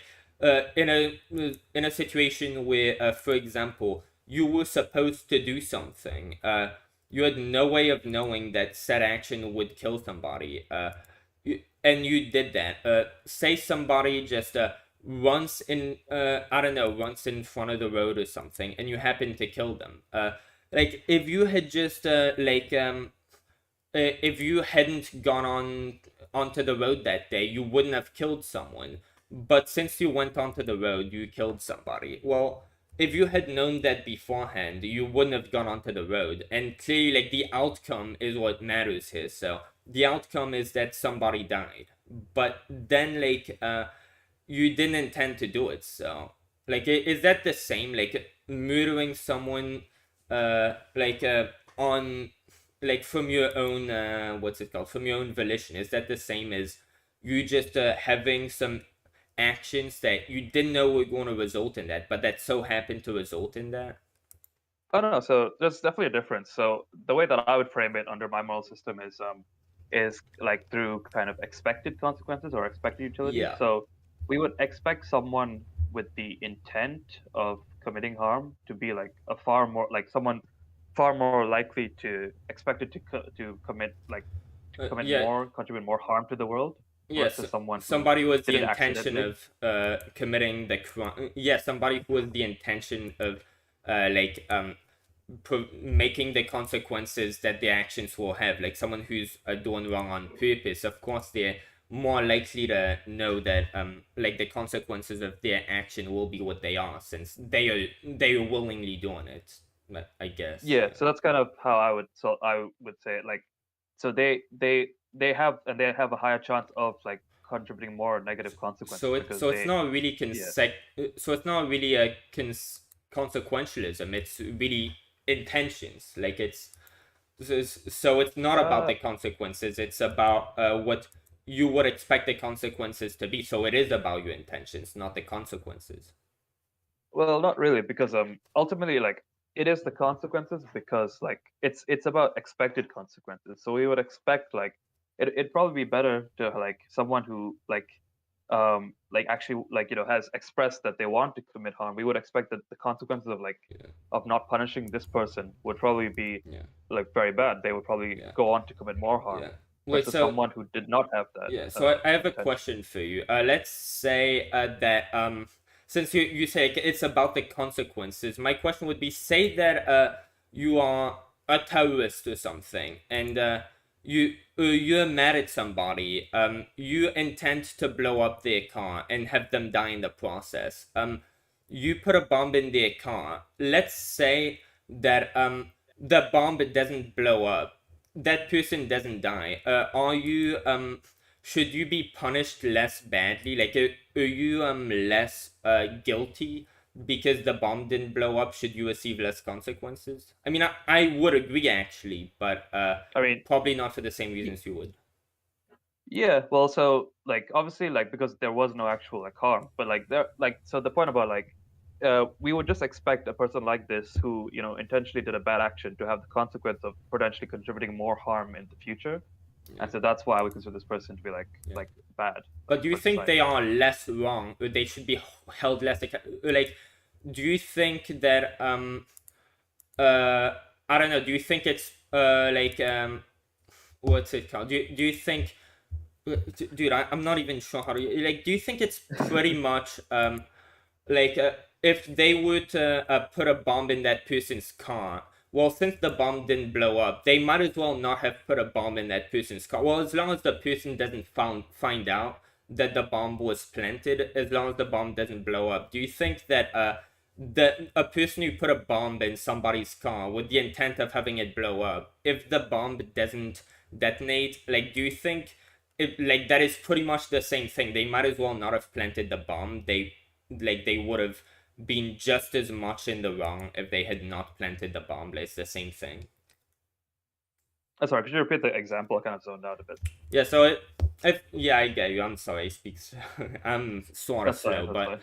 yeah, if somebody was to plant a bomb in someone's car with the intent to kill them, say that bomb doesn't blow up, do you think like that person's actions to plant that bomb would be equivalent? They might as well just have thought better of it and have thought, no, I'm not planting the bomb. Like, they might as well have done that. It's the same thing, since the bomb didn't blow up. Like, you might as well like, you choosing to plant a bomb with the intent of it blowing up and killing somebody, like, you're just as guilty. You like it's basically the same thing. Well, I mean, so there is a difference there. So like, if what you're saying is that like if they knew that the bomb was not gonna blow up, then like I would say that's not much difference because they're basically Yeah, doing nothing. They're putting a yeah, bomb knowing that's not gonna blow up. So yeah. there's no difference between No, not I'm doing saying it if and they being know morally. that. Yeah, I'm saying if Yeah. So if they think the bomb's gonna blow up, but it doesn't end up blowing up, like, do you think they might as well not, like, there would be no difference between them not having planted the bomb and having planted the bomb, given that the outcome's the same, it doesn't blow up? yeah, so in that case, I think that there's like so there's an argument to be made like if I know that this person like did it intentionally, like I would say that like like from a consequentialist perspective, this person like so like the action itself wouldn't be the thing that contributes negative harm. The harm would be that this is a person who clearly has the potential, has like a higher likelihood of contributing negative consequences than like the average person who doesn't have the intent of who doesn't Yeah. want like have the intent of committing harm. So like Yeah. in that sense, that it would be bad. They would be like a bad Yeah, person okay, than I the get person. what you're saying. So let's say, I mean, hypothetically, given infinite time, like, this is, you're going off of probability. Like, this person, given that they obviously they had the intent, they went through with a deal to try to blow someone's car up. Yes, statistically, it is, and intuitively, they are more probable to commit more acts like that are very likely to end up actually resulting in the intended consequences. So by, like, just since they did that with their intention, they are more likely in the future to commit more of that, which will result in actual harm. Well, like this is probability. So if you have given you have infinite time and the human species keeps going, like, let's ignore heat death with infinite time, global warming is not gonna happen. Like, you will find eventually somebody, the identical same person, except that person ends up not committing any crime, because with probability, like, there is a probability that this person will not commit any crime. So if you took that, like, infinite series and you found, like, this person who would hypothetically do that but then never commit any more crimes after, do you think Yeah. such a So person, they might as well not have planted the bomb if they are, like, this very unlikely person who would happen to plant that bomb and never do anything wrong after again? well, sure. Like, so if we could somehow prove that, like, despite their intentions, they actually like will never contribute like more than average harm, then like, yeah, I would just say that like, yeah, they're not being immoral. I guess like like I guess the issue is that like obviously it comes to like kind of uncertainty. So like for example, I could pose it like a hypothetical to you. So for example, like if someone is aiming a gun at you, like do you think and like say you have a gun, do you think you have like the moral right to shoot them? Yeah, I think you do, first off the So what bat. if it, but like, what if it ended up being like, what if like, okay, Yeah, what I if know like what you're saying. Like, what if in they another never had the example, intention to shoot you, but you don't know no, about no, it? Yeah, like my question would be like, what if in another example you knew that it was actually like a toy gun and it shot yeah. nothing? It was just like a prank. Yeah, if you knew that it was a prank but you shot nothing, I mean, Would that you be would immoral? be, yeah, you would definitely be in the wrong there. You would be a bad person. But then, if that person who aimed a toy gun at you, they thought, and like, they didn't know that you knew that it was a toy gun. It's like, I don't even think you're really wronging them, because they put themselves in that bag. Like, you're doing something wrong, but they were doing something wrong too. So I'm not, like, I think you're both doing something wrong, but it's very different than if that person just didn't have a gun. Like, if they had a toy gun and they believed that you sincerely believed that it wasn't a toy gun, it's like they are putting themselves in a predicament where they know that the other person, were they to believe what they think they believe, they would be right in shooting them. If you're putting yourself in a situation where the other person would be morally justified in shooting you, at least given the information that you have, it'd be reasonable for you to assume that that person would be right in shooting you. But you're still going to put yourself in that situation where they would be right in shooting you. It's like, I think your life's value has a lot, like, your life has a lot less value when you're allowing yourself to be put in a situation where like, you are letting someone be justified in shooting you, as far as you're aware. Sure. So yeah, this is kind of the point that I'm getting to, where it's like it's kind of uncertainty, right? So we can't really know. Like, but if you did know, then it would obviously be immoral. Because if you knew that someone was just playing a prank on you, then killing them would then become like a you would agree that that'd be a bad person in that Yeah, instance, right? Like, that would be wrong. Yeah. yeah. So I guess like yeah. Okay. So I guess like um you said that you believe in like objective morality. I think that I think I can try to like kind of I think actually like you said that I believe in intent, but I actually think that like it seems to me that like everything that you kind of believe is wrong can ultimately be boiled down to consequences in a way. Everything that I believe is wrong can be. Well, yeah, of course. Like if, yeah, your intentions have to be based on consequences because like Yeah, your so intentions, like you have that you intend a certain consequence. Like what can you intend? Like, yeah, intentions. Like the word intention demands like a certain consequence to be ascribed to your like quote unquote intentions. So yeah. yeah, so I guess that's kind of like the argument that I used to and kind of why I believe in objective morality through like consequentialism. I don't believe that there's anything that matters apart from consequences, and hence like Yeah. that's the way that I proved like that it's subjective. Like Yeah. So you believe that like the consequences, like they are the basis for morality. Like that's how you would define like yeah, if this consequence would be wrong, if this consequence would like hurt more people's well-beings than it would like improve, like if it would have like net negative like immoral impact, like that like doing something that consequence would be immoral, and then like you have to with your own subjective experiences if you're aiming to do the right thing, if you're aiming to do what would bring about the right consequences, then you're doing the right thing, right? Like yeah, exactly. yeah. So and then this is kind of ties back into like the whole thing about taxation because for example like like if you like like if we have an example of like if you like say there's like a button that you could press and if you don't press it like 400 people die, like your actions by not pressing it would have the consequence But of that's not your the actions, that's like your lack of action would be but it's like again you're not doing anything. It's not your lack of action is your action of murdering people. Like your lack of action but cannot be like it doesn't equate to the action of killing people. It's but like your action of saving them would be the positive action, and you not saving them is just neutral.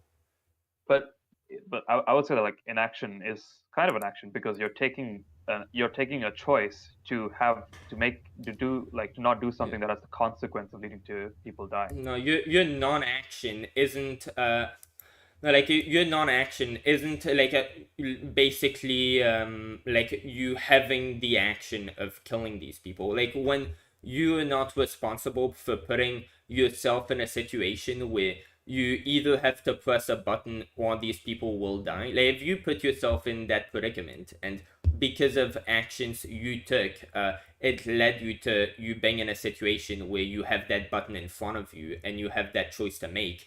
If your actions led you to having to make that choice, then yeah, you are responsible for what choice you make. But if But you are what is just it? if that button is just put in front of you, you're not responsible for like having this thing be like if you don't save these people, you're just not helping them. You didn't put them in the predicament where they were going to die, because if you weren't there to press that button again, like they just wouldn't be saved. You just happen to have the opportunity to do a positive, but you not doing the positive isn't like you doing the negative. You didn't kill these Well, people. If you pressing well, the button will lead to you killing them, but you choose to press the button instead of not pressing the button, then you're a murderer. But if you just don't do anything, it's like you didn't do that. You just didn't save them. Okay, well, let's say like hypothetically, like if you okay, let's say like you have the option either like if we have two scenarios, one in where you're pressing the button, where you press the button, if you don't press the button, 400 people die, versus if you're straight up directly murdering 400 people. Let's say in that example, if you don't murder those 400 people, like another person will. Does that make it like indifferent if you No. choose to murder them, No, that doesn't make it even if indifferent it'll because happen anyways? you are the one doing it. Because like, if you are the one murdering these people, you are actively performing that action, which is killing these people. Sure. Like So your thing of, oh well, if you don't press the button, that would equate to, oh well, if you know these 400 people are going to die and you choose not to do anything about it or save them before they get killed, and I say that that sure, is but an act of charity that you're not performing. You should perform that act of charity. It's sort of like if you see a homeless person starving and you don't choose to give them food. You didn't put them in that predicament, and you didn't put yourself in the situation where, oh well, there's a homeless person who's starving, and well, they need that food. They aren't in that situation needing that food from you, because of like you putting them in that predicament. So that has nothing to do with you. You're not responsible for that.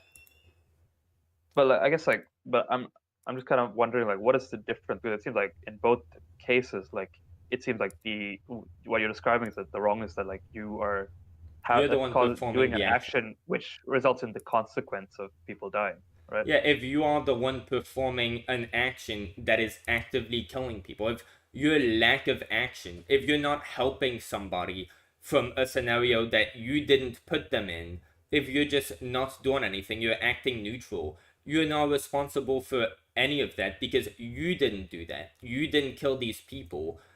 They were going to die if you didn't help them, but But you're not helping them. Like that doesn't equate to you putting them in the position in which they needed your help to begin with. Like if you put them but in the position where they needed your help, then you are responsible. If you are just not offering them help, you're not responsible for like them needing that help, so you're not responsible for whatever happens to them. Like but morally you are, but but you say so like you say the difference that like you like they will die anyways if you don't even like no matter if you're not there, but like if I put that onto the other example, so like if you don't murder 400 people, like another person will murder them, yeah, like but just then when you're deciding, oh well, I'll be the one who murders them instead, well, you are being the one who does the action. Like if there's a button and it's like, oh well, these people, they are, let's say there are people who are held hostage, like by terrorists, and you have a button, like they have a cyanide pill, that they can take that will kill them. They aren't biting that. They can choose to bite it whenever they want, but you have like a switch that could make that cyanide pill just pop in their mouth automatically so that they wouldn't have to chew on it. They'll just die. Like if the terrorists are probably just going to kill them anyway, and well, you choose it. Well, you are committing murder because you are forcing these, like you are crushing these cyanide pills or whatever. So then you're the one making that choice. Like you are putting yourself, you are making yourself responsible. Like even if they were gonna do it, they were gonna die anyway. But then you killed them, so well, but you made yourself responsible. They were gonna die anyway, so it was gonna be on somebody else's back. But since you decided to make that your action, you decided to take that person's job for you. Well, now you're the oppressor because you did that before they could. well, so I guess I'm not. So you say that like you're responsible because you took an action that leads like so it seems like you're saying that like you took an action that leads to the consequence of them dying, but like that I would say that just as easily applies to the other case, right? What other case? Like in the case where like you like so like if we go back to like the murder example where like if you murder 400 people, even if like say like if you choose not to, like someone else will, versus like if you choose not to press a button and 400 Well, people will die. It well, seems in well, both cases like the difference is, like if you choose to murder these people, that is like that's not the thing I'm putting. It's very different from if you just choose not to save them. If you choose not to save but like them, you're just what's the letting. difference? Yeah, the difference is if you choose not to save them, well, you are not doing anything. You should be doing something to help them, but you're just like distancing yourself from the situation and making yourself neutral. So you're just putting yourself out of that situation. Whatever happens just doesn't apply to you. It's just none of it. You're just distancing yourself. So the morality of whether or not these people die, well, it just has nothing to do with you. You're distancing yourself from that. But if you choose to kill these people instead, well, you are taking the blame. You are like it's sort of like if you're going to volunteer for someone at the Hunger Games, like you are taking this part. If somebody is going to shoot up a school and you go and shoot up the school before they do, well, you volunteer to take their like life term that you now deserve because you're the person who killed them. If you just distance yourself from the situation, like you just weren't responsible for it because you didn't have anything to do with it. You just ignored it. So you didn't do So anything versus you did you something.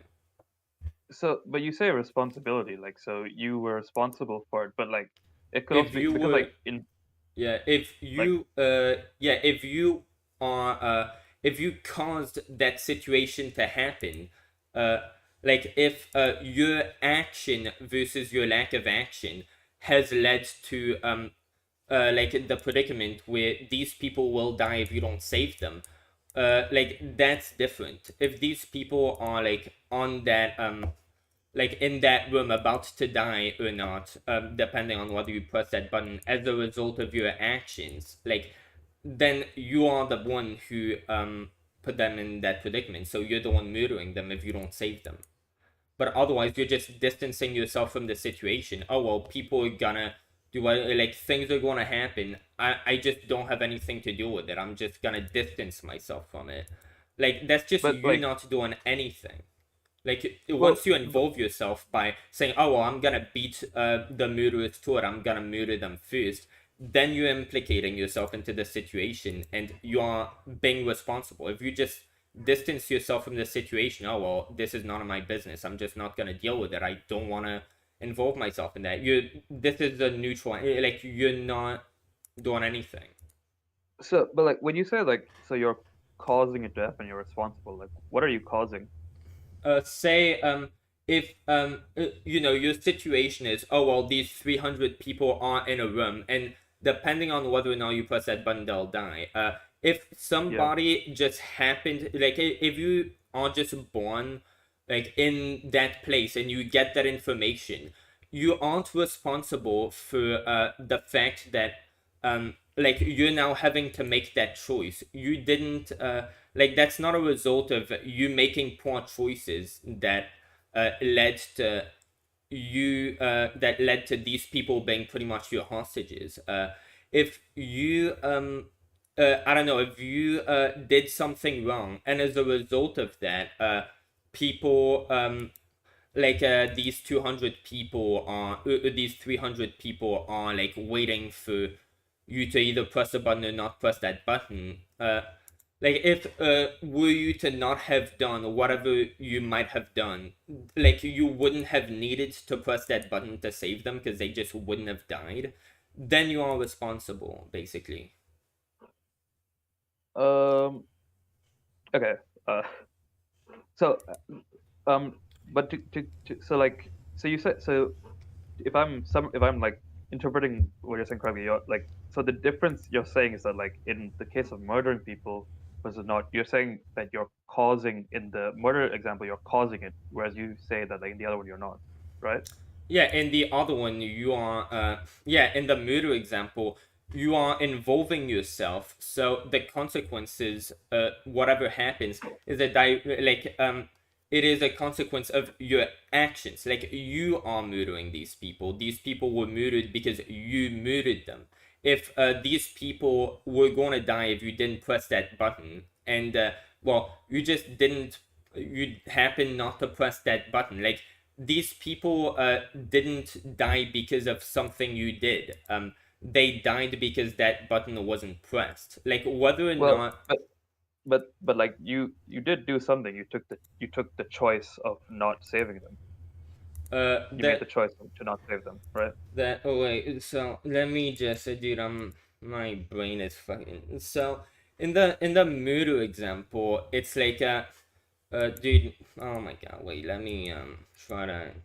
Dude, I lost my fucking train of thought and shit. But yeah, That's dude. fine. In the Muru example, you are the one like yeah, like these people are dying because you killed them. The thing that killed them was your action. In the situation where, oh well, they will die unless that button is pressed. Well, who created this situation where, oh well, these people are gonna die unless that button is pressed? Like, you're not responsible for that scenario being the case, or for yourself being in the position where you can save them. You didn't make that scenario. You're not responsible for these people being in that predicament. Just like if a homeless person is homeless and you have the possibility to save them by giving them food, well, you're not responsible for them having been homeless and them needing your help. You just so happen to be able to do this charitable thing that would help them. If you just distance yourself from the situation, you're like, well, I'm not gonna get involved in this. Well, they were gonna die anyway. If that button hadn't been pressed, they were gonna die. That's not because of you. You just so happen to be there and to be capable of saving them. But like, you not doing anything is just like you not being there. Like, if you are not needed for said action to take place, like if the negative thing that happened was not a consequence, or like you weren't needed, you like your actions were not involved in like this immoral thing happening, you can't be held responsible for it. So okay, but like, so again, like, so you say like your actions, but like you are making an action in both cases. In one case, you're saying that like you won't uh you won't like take an action which has the consequence of like letting those 400 people live. No, And the difference is that right. one is neutral. Like, one is neutral, you're just not helping people. You're not doing a moral good, but like, you're not the one killing these people. Like, these people are gonna, like, you're not involved in these people dying. Like, the fact that there is a button and that unless this button gets pressed, these people are going to die. You aren't responsible for that. You have no part in that. Like, this isn't your wrong to fix. This isn't your mistake that you now have to fix because you, like, if a mistake you made led to these people being in that predicament where they rely on your help to save them. If you put them in that predicament, well, you are responsible for them dying because were you to just not have been there and not have done what you have done, these people would have been fine. But in the case where, oh well, you either press that button or these people die, well, were you to not have been there, these people would have died because there would have been no one to press the button. but So, but the thing is that like you don't seem to believe that, because like when I say, like, for example, in the murder scenario, if you weren't, let's say if you weren't there, someone else would have murdered them. You still think it's wrong to murder them, right? well, yeah. Um, Well, yeah. So it's like, even if they would have died anyways, like that doesn't seem to be that yeah, doesn't seem to so matter, does it? yeah, so basically, like, dude, I just had a thumbnail. So uh dude, what were you just saying? Wait, could you repeat the last sentence you said? Yeah. So like it doesn't seem like it matters whether like they would have died anyways, because like in the case where like if you don't murder 400 people and like someone else would just come and murder them anyways, like you would still say that's wrong, because like, so I'm just asking, like, Yeah. what is wrong? Like what's wrong What is wrong is that in that you scenario? are the one, like, you are the one doing it. If you are like, if you are killing these people, you are like, your action led to them dying. So in the Okay. homeless person So example, yeah, go ahead. what does it mean to kill? To kill is like, if you are killing someone, it means, were you to just not have gone out of your way to take action against somebody, they would have been fine. But do, like, specifically as a So consequence of your actions, that person died because of your. exactly.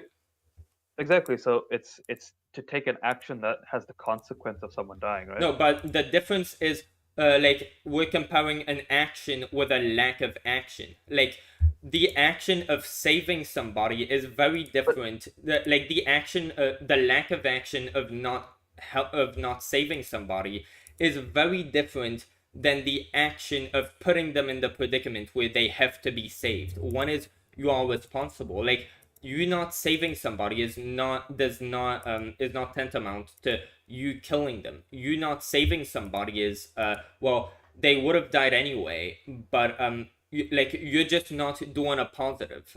Where like the situation where you don't save somebody, it's a it's a like a, it's a matter of whether that person that you being there, your action versus non-action is a matter of either that person like if you were to not have been there, that person would have died anyway. So you can't say that uh, you are responsible for them dying. If were you to but not have been there, you like that person would have died. So like if a rock isn't going to help you, well, if the rock could help you, well, it helping you, but like are the rocks like doing something immoral by not helping you at this point?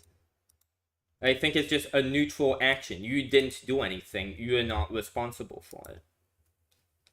so I feel like we're kind of going in circles because like you say like you keep going back to this point of like if you weren't there like it would have happened anyways. But like I said, like if you like I could say that like if you didn't murder 400 people, like they would have been murdered by someone Yeah. else. But Like like so you're really going with that consequence. I see your consequentialism. You're going based yeah, off of well the consequence of you doing this positive thing versus the consequence of you not doing anything. By like making the choice you're making, you are like your choice of inaction is responsible is directly like directly results in the consequence of well these people being dead versus not being dead. I get that that's the consequential thing, but my point is yeah these consequences whether or not you have the opportunity to change the consequences, who is responsible for these consequences happening? Like if you well the are consequence of people dying in both cases would be yeah you because yeah but the thing is I don't think you are responsible for anybody else's well-being. Like if you chose to have a child, that child you can't abandon them because you chose to have them. But if there is a kid who is just homeless, it's not up to you, it's not your responsibility to take care of that kid because you didn't like you're not responsible for them being homeless. Of course the consequence of like you not helping them will be that well this person, but then you didn't put them on earth, so you're not like my point is you don't owe society anything just for being born in it. You just owe people not to harm them. But if you're not saving them, that is a neutral action, that isn't harm, that is well you not doing anything. but I would say that like I would then just relate that to consequentialism again, where it's like to harm would just mean to take an action that has the consequence of someone being harmed, Yeah, right? but that person isn't responsible for that consequence. Like, there is a very big difference between your act of charitability leading to a better consequence than the consequence there would have been had you just not been there. If you choose not to involve yourself, you're just neutral. Like, the consequence of that, it isn't your consequence. You're just distancing yourself from that. So, like, But the yeah, well, what? I, I, I'm just failing to see the difference, right? Because like ultimately, like it seems that you agree that like the consequence of your action in both cases that people will die, but like you're trying to point to Yeah, something where so it's like let's say the yeah, like a world-ending scenario, like a doomsday on. If you are so my original point is you don't owe society anything just for being born in it because you're not in a sure. contract with them or anything. Well, if you have the possibility, you're just some random person, and you have the possibility to prevent a doomsday situation, Well, you're not the one, like you're not saving the world when you have the capability of saving the world. That is very different than you what than you actually, I don't know, creating an atomic bomb and blowing it up, and then you caused the world to end. Like if you didn't help the world out, if you didn't do this act of charitability, like that is very different from, like I So get the I guess consequences the same, but you're not responsible for whatever would cause this consequence. So you could just distance yourself and be like, well, I'm not like I'm not a part of this. My like my actions have nothing to do with this. I'm just distancing myself from this. well, Like you can distance yourself from something if you're not responsible. It's not like your co-workers, if they got themselves in a bad situation, and like they should be defended, but like then they would, like you're not defending them when, like say you're gonna get fired if you don't defend them. If they are in a position, say like I don't know, your co-workers smoked weed or something, and like yeah, you like you I don't know. Let's say your coworkers, they broke a rule, and like they shouldn't be fired for breaking that rule. Like that rule should just be abolished. It's wrong for that rule to be there, but like they got fired for breaking that rule. You could stand up when you see that person being fired. You could be like, "Hey, that's wrong," and there was a chance that you could save them.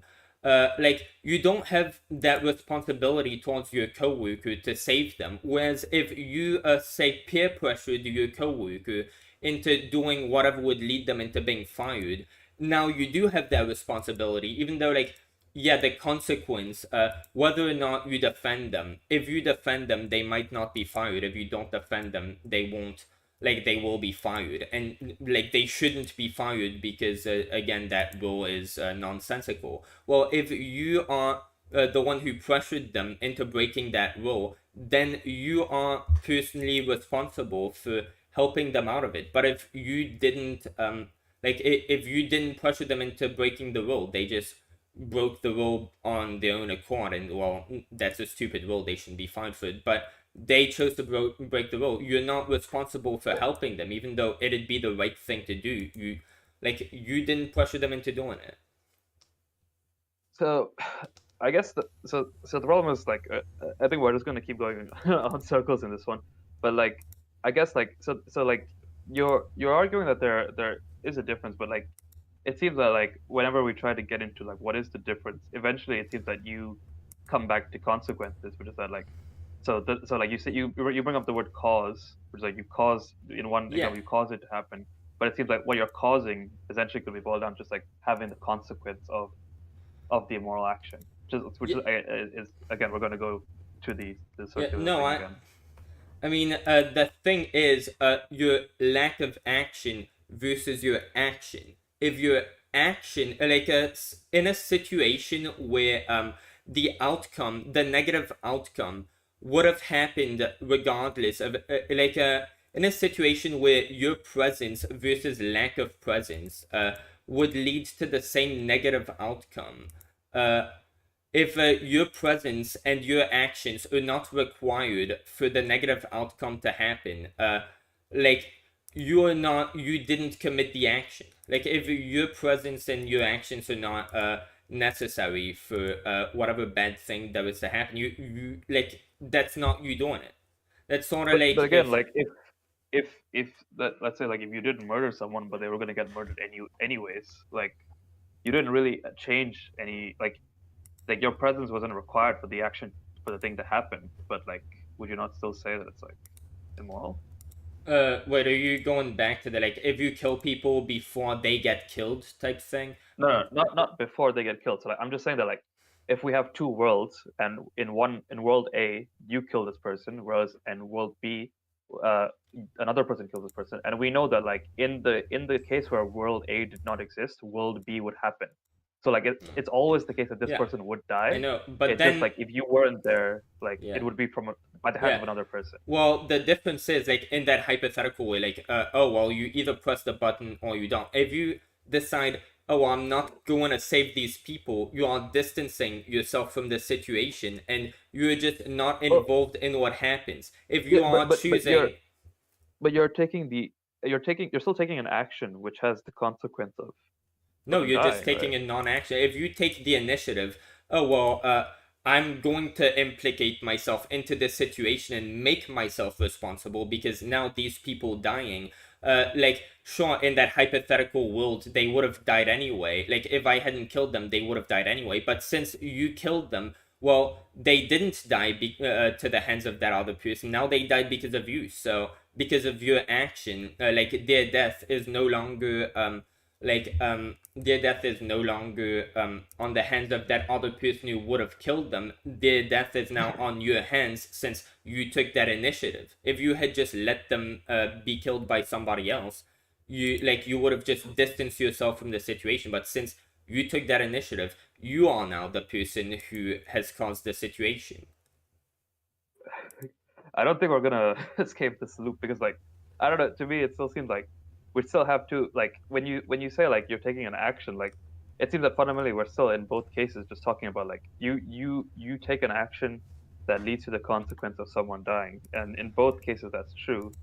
It's just like, yeah, I don't know. No, it's just neutral, bad, and good. Like your actions can be all any of those three. If a certain action is if your action would have the result of saving people, this action would be a good action. If you not taking any action, that is neutral, and you doing something that directly leads or indirectly leads to people dying, that is a negative action on your end. If somebody if these people somebody's going to murder them and you choose to not save them, that is a negative action committed on somebody else's end, and that is your lack of charitability to this consequence isn't caused by you. This consequence of them dying is caused by whoever put them in that situation where they'll die unless you save them. So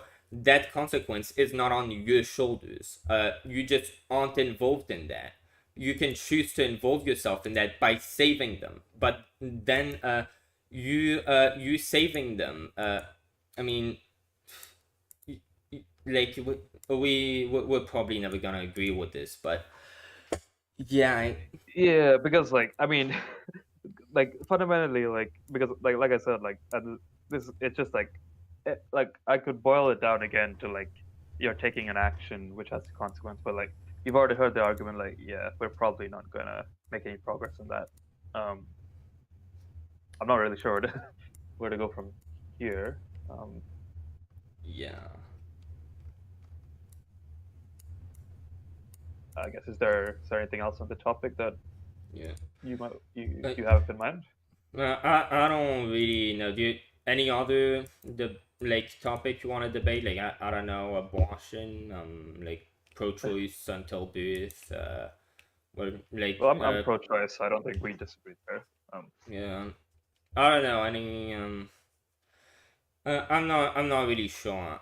And dude, I woke up and I smoked some weed and took my prescription pills. I'm like my brain is sort of fuzz right now, not gonna lie, but um dude, I don't really know, yeah. Uh, yeah, I mean, I guess we're just, Yeah. I guess that kind of settles it. We Yeah. um Yeah, don't know where to go from there. yeah, I guess you I don't know, like your impact on the world.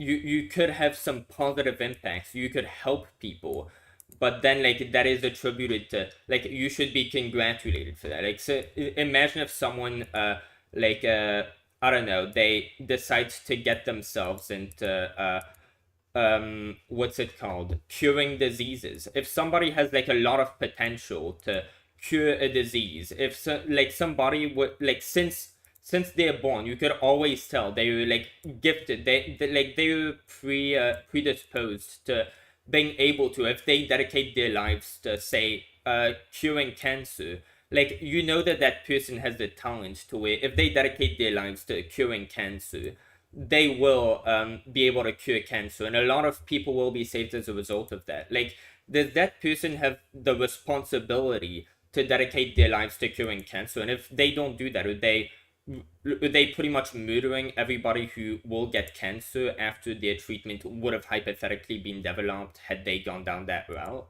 Or is it just Well, they're not doing something kind?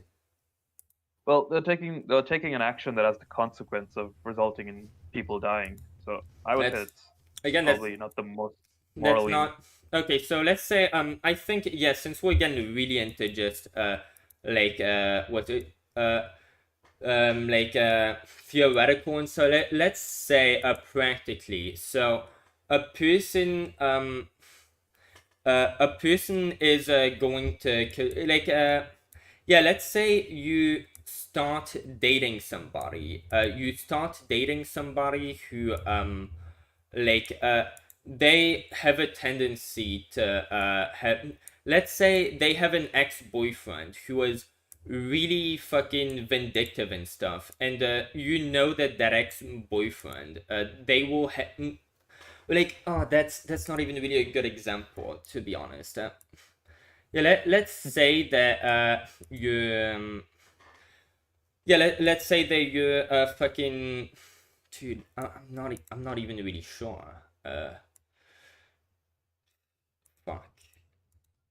Yeah, um dude, I, I don't really know. Yeah, let's say you're just doing something. You're like you yeah, fuck, my mind is just going all over the place. Yeah, let's say you're trying to like you're getting a girlfriend or something, and you know they have a like really vindictive ex-boyfriend who might hurt people if like you hook up with her. They might get really mad and throw a fit.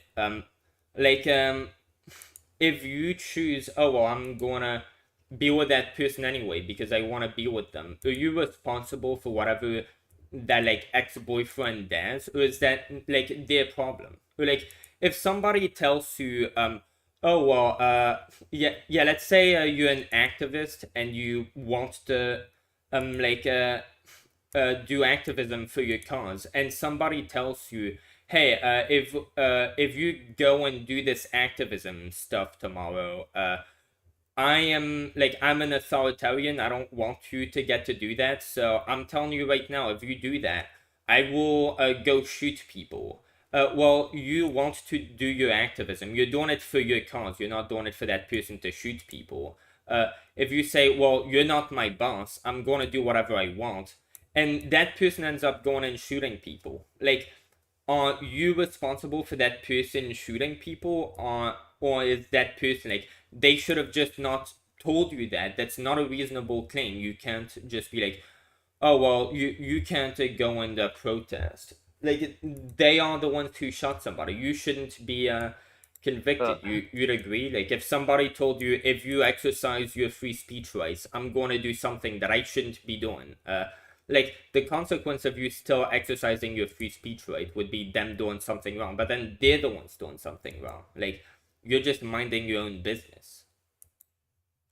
well, I mean, if you knew for a fact that, like, let's say you could see in the future that it would lead to immense amounts of like harm, then like, yeah, I But would say that's that like you are taking an action that leads to the consequence of then that causing that harm. they're that's not, you're not the one taking that action. They're the ones Well, but you taking the but, decision. but you but you are taking an action, and that action has the consequence Yeah. of that. You would agree with that, right? Yeah. So if someone tries to, I don't know, blackmail you on a situation that has nothing to do with you, say, I don't know, somebody like I don't know, somebody like confided in you and told you a bunch of things, and some other person like recorded that whole conversation, and like that'd be pretty confidential. Like that person who you were talking to, they wouldn't want that released, but like somebody has filmed that and they're telling you, oh well, I'll release that unless you give me this quantity of money. Like do you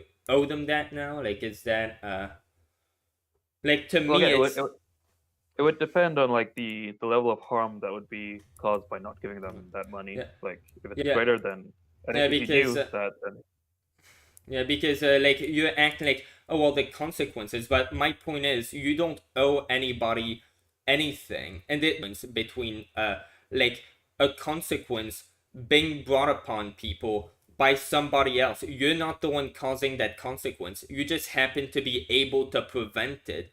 You're just not well, taking that positive act. Like there is a very big difference between you but causing a the, negative consequence and somebody else causing a negative consequence, and you just not taking that responsibility upon yourself to prevent that. It's not your responsibility because you're not the one doing it. Like you're not but responsible for somebody else doing if you something. but if you could take an action that would lead to a different consequence, and then you choose to take an action that leads to that consequence, then to Yeah, me like it seems that that's you're the yeah, one that's who causes that immoral. That consequence. is yeah, that is immoral. But the law shouldn't get to tell you because that is like you doing you helping these people out. That is a good deed on your end. That is like the consequence that would have happened. You're not responsible for it. You're not responsible for that predicament. You're just trying to live your own life. And if people can just if life can just put you in situations where, oh well, you have the possibility of helping somebody, if anytime that you get to help somebody, you don't do it, you are responsible for whatever happens to them if you don't help them. Well, that pretty much means that you're like a slave to your surroundings, and I just don't think that you are in debt to anybody of helping them or doing anything right to them. Just for like they didn't give you anything, you don't owe them anything. Morally, you should want to help them because that's the right thing to do, but you're not doing the wrong thing if you're not helping them. You're just not doing anything. Like you're not the one who's doing it. Well, I mean, like I'm not really saying anything about like whether you owe anybody anything, but like to me, it just seems like fundamentally when we boil down like what the actions are here, it seems that both is just in both situations, just you take an action that has a consequence, and that consequence leads essentially is the same consequence in both scenarios. Except that one is an action and one is a lack of action. Well, So but both are actions because you can choose to do a variety of different actions, but you chose a specific action which leads to yeah, that specific yeah, consequence, but that's right? like you're basically going off of, well, negative consequences are bad, but well, in a world where you wouldn't exist, well, these negative consequences, they're going to happen since you're not there to prevent them. So while you can be held responsible since you just don't exist, but if you were to exist, you would there are a lot of negative scenarios that would have nothing to do with you. You wouldn't have been responsible for them happening. Had you just not existed, they would have happened. But you have the possibility of doing the good deed of helping out. Like, does that mean that in any situation you end up finding yourself, once, like, if you happen to be alive, if you are in this life that exists, like, any negative thing that might happen that you have the possibility of preventing, if you don't So, prevent them, you are basically responsible for right. that consequence. Like that's pretty much what you're saying. Like if you have the possibility to prevent that consequence, you are pretty much responsible for preventing that consequence. Otherwise you're pretty much like you might as well have like led to that consequence. I'm just saying that like you're not required for that. So you're just not a part of that. Well, I mean, I don't like so this. I feel like I mean the thing is like this is kind of just like a thing that like it's just kind of baked into like a kind of like a so I don't know if you study like stuff like economics or something, but Yeah, like it's a debt of it's just gratitude. like but like so for example like to use like a non-moral example, like say you had like the choice between like working two jobs. In one job you earn um 30 like I don't know like 30 bucks an hour or something. In another job you earn like 70 bucks an hour. Like under like yeah, kind of behavioral economics, they would say that like whatever like if you choose to take like the action of earning less, then you're losing money by taking an action that has a consequence of like giving you less money. Like you're causing that to happen. And I would just apply that to moral situations as well. It's like Yeah, but you are responsible for yourself. You're not responsible for others. So, like, in this life that we live in, there are a lot of negative things that but but happen, and there are a but you lot would of say that but you would also agree that you're responsible to not, you owe it to other people to not do harm to them or to yeah, not you cause harm owe to it to them. other people to not yourself go out of your way to harm them. But like, like, there are a lot of problems with the world we live in. There are a lot of like harmful things that happen to people. And well, were you to not be alive, these things would still happen. So if you're not alive, we obviously can't say you're responsible for these things because, well, you can't save anybody. But once you say, oh, well, from once you are alive, once you are capable of preventing negative things, you have to prevent anything that you are capable of preventing that is negative. If you don't prevent it, you are like I guess second-handedly responsible for it. Like, that is basically a debt of gratitude that you're saying that everybody has towards other people. I'm just saying, like, if you are not responsible for you don't owe society anything for being born in it. And if you don't help these people from that consequence that would have happened regardless of whether or not you're there, like, you're not the one, like, that consequence has nothing to do with you. Like, that is a negative consequence. But since your involvement wasn't necessary, your involvement, you didn't have to take any action for that consequence to happen. That isn't a negative consequence that you're responsible for. That's a negative consequence that just happened. Like, again, if whether or not you're alive, the same consequence would have happened. You can't say that this person is responsible for that consequence because, oh, well, they have an option to stop that. If that person weren't to have existed, this negative consequence would have happened anyway. So they weren't the one doing it in the first place. I So guess this is just a debt of gratitude that you're saying that everybody owes towards everybody else for I guess I morality's guess sake. I guess maybe this kind of also boils down once again to like the discussion of like persons, because like I said again, like I don't really believe in persons. I don't believe in like individuals having their own like I don't know Yeah. like in that sense. So Yeah, like you basically believe when like, yeah, basically all I like care the about is egg consequence. from Kurzgesagt. Act.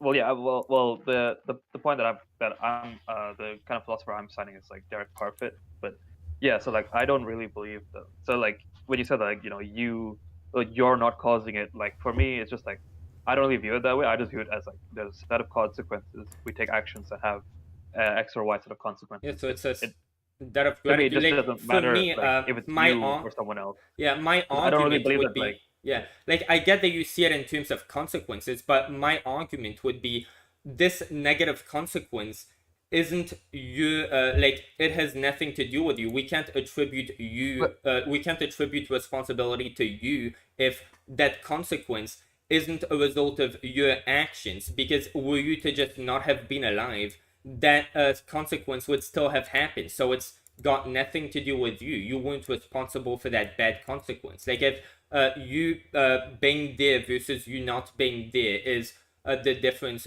Like, if you being there and not helping versus you not being there and not helping, like, that is the same thing. Well, we can't really say that you're responsible for that negative thing having happened but because you weren't. So yeah, that's pretty much like you just have a debt of gratitude once you enter the world. Any problem that anybody may encounter that isn't, that you aren't responsible for, you just owe well them to but help them because you're, like, that's basically saying that just because morality exists, just because people can get harmed and you happen to exist in society, you, like, by morality existing, you just have that like, debt of gratitude that you owe towards everybody. Like, you have to help them.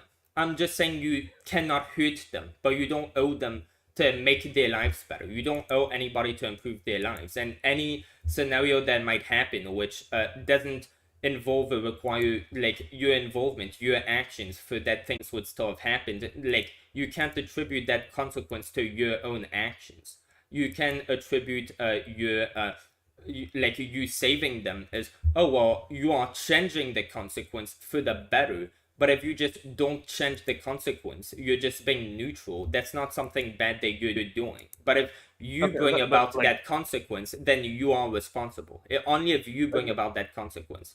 Like well if again, but like okay, so like so you said this again, and like so there's the point of like yeah, but like whether or not you're like responsible again, like I brought up the point about like if it in the world where like you if someone else was there instead of you like in a different world and like it was gonna happen anyways like it would still be wrong and so like again this just goes back to like the point I'm making about like I don't believe in like persons. I don't believe that like you are like I don't really know like how to say that you are like different from like anyone else. I just believe that like I just believe that there are consequences and like all that really matters is that like Yeah, what so what what so you what sort of believe that like as soon as a person is aware of the fact that like they can have an impact on the world in a way X or Y or Z, they have a personal responsibility to like conduct themselves in a way that will bring about the most net moral good to society. Like they have a responsibility to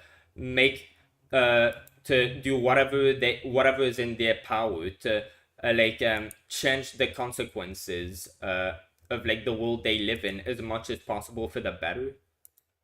Yeah, I believe that they should take the actions. They should take actions that have the consequence of Yeah, yeah, bringing out bringing about the most positive consequences. yeah. Because I No, believe that all there are yeah. consequences, and all No, that exists I is mean, consequences. yeah. Again, I'm a libertarian. Like basically, like yeah, you seem to think that people are in the like people owe each other things just for being born in the same circle, and I think Well, that is how your parents should raise you. Your parents should no, no, raise no. you to feel But that way.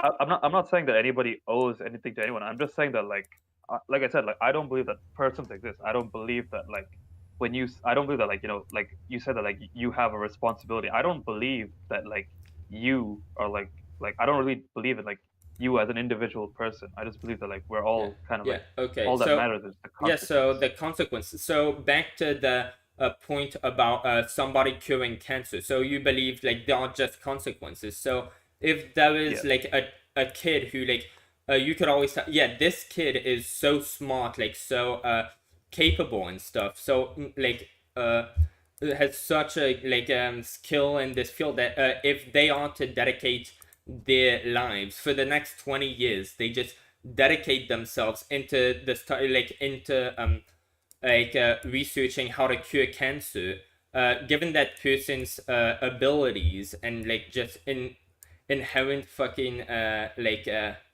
yeah, given their capabilities, they are capable of curing cancer if they commit to that.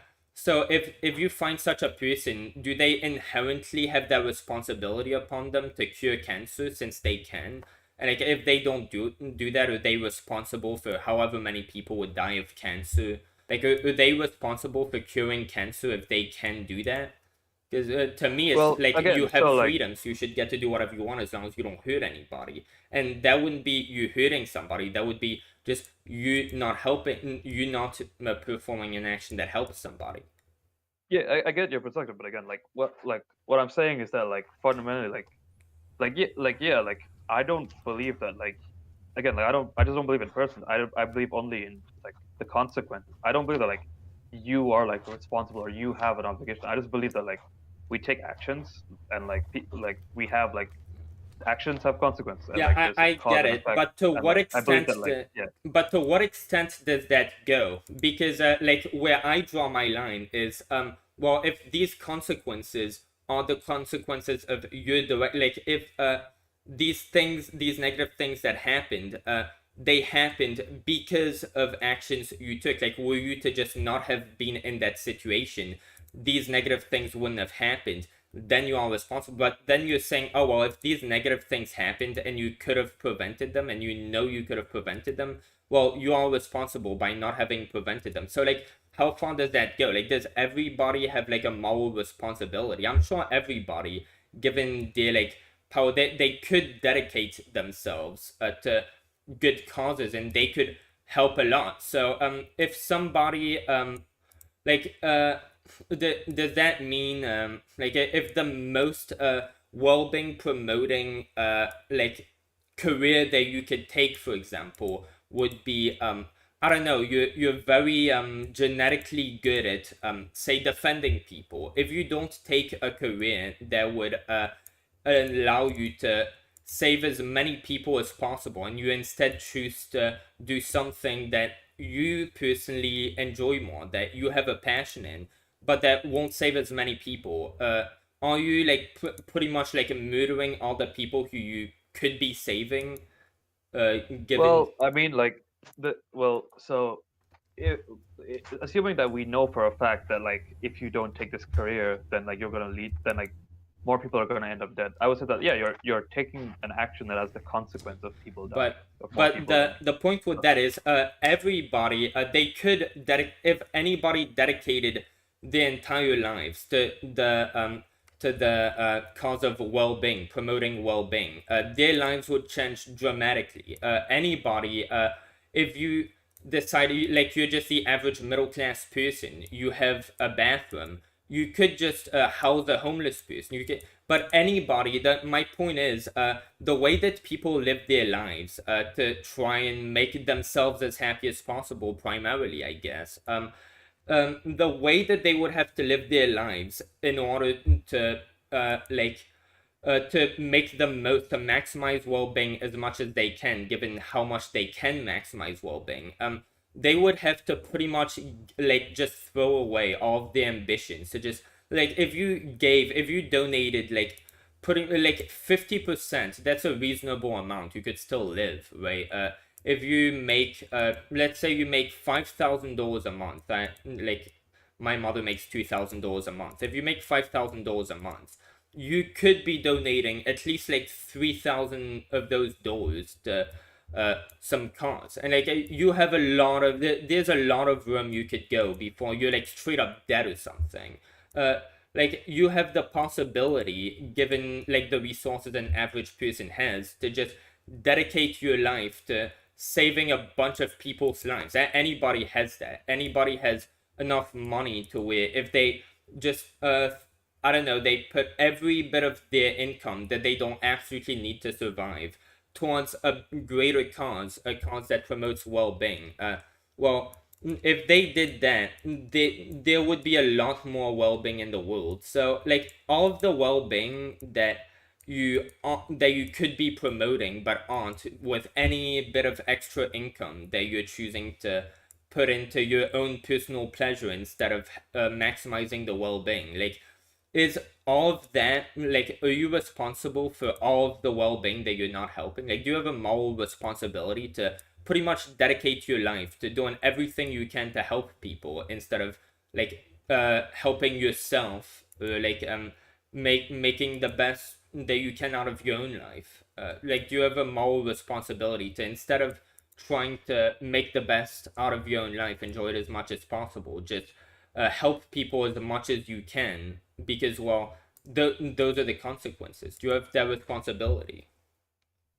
Well, yeah, I mean, I think I've already kind of answered this question. Like, yeah, like I think that, like I said, like I think that there all that exists are consequences, Yeah. and I think that like But that we goes on a the slippery only thing, slope. Yeah, my point is that yeah, I think yeah, that that goes on yeah. a slippery slope. Like for people to be moral under your like under the system you're proposing, pretty much everybody would have to dramatically change their lives and just give up on pretty much everything that makes them happy, because like any I don't know, any activity that people tend to indulge in that like gives their life meaning or makes their life more enjoyable, they could be dedicating, they would have the capability of like dedicating that time that they use for personal pleasure instead towards just maximizing the well-being of people, just donating it. I don't think So that's necessarily how far true. does that go? Does everybody have a responsibility of just throwing every bit of personal enjoyment they have, because if they do it, it maximize well-being more? Like No, is I are don't think people that's necessarily true responsible? at all. Like I think that there's like I think that like as a person, like I think people have the more potential to maximize like consequences or well-being if they are in a state where they're like someone who is miserable probably doesn't have as much Yeah. capacity to maximize well-being because they're probably going to be Yeah, that's less motivated, less interested, yeah, and that's a fair like point. like But yeah. So I think that like there is a part of you that should have like some yeah. enjoyment Yeah. to be able to maximize Yeah, and well-being. it seems like since you don't believe in the concept of a self or like individuals being like different in that way, you sort of think like just like you would owe yourself like I don't know, most people they will seems this is really going down to like around you like as much of a better life as you can offer them given your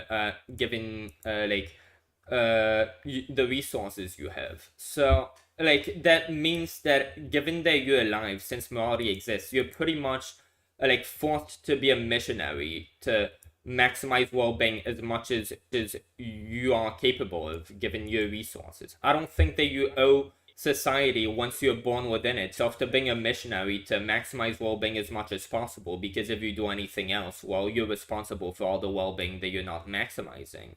Like that's basically what I'm saying. That's a slippery slope. You're saying you have to like be this crusader for well-being and all the well-being of people. I just don't think that you owe the world to go on this crusade of maximizing well-being as much as possible. I just don't think that you as a person owe the world any of that. I think it's a good thing to do. Your parents should raise you to try being that way as much as possible, but then the government definitely shouldn't get to enforce that on you. Just do the right thing. Like you just don't have that responsibility. You're not a slave to anybody else. Yeah.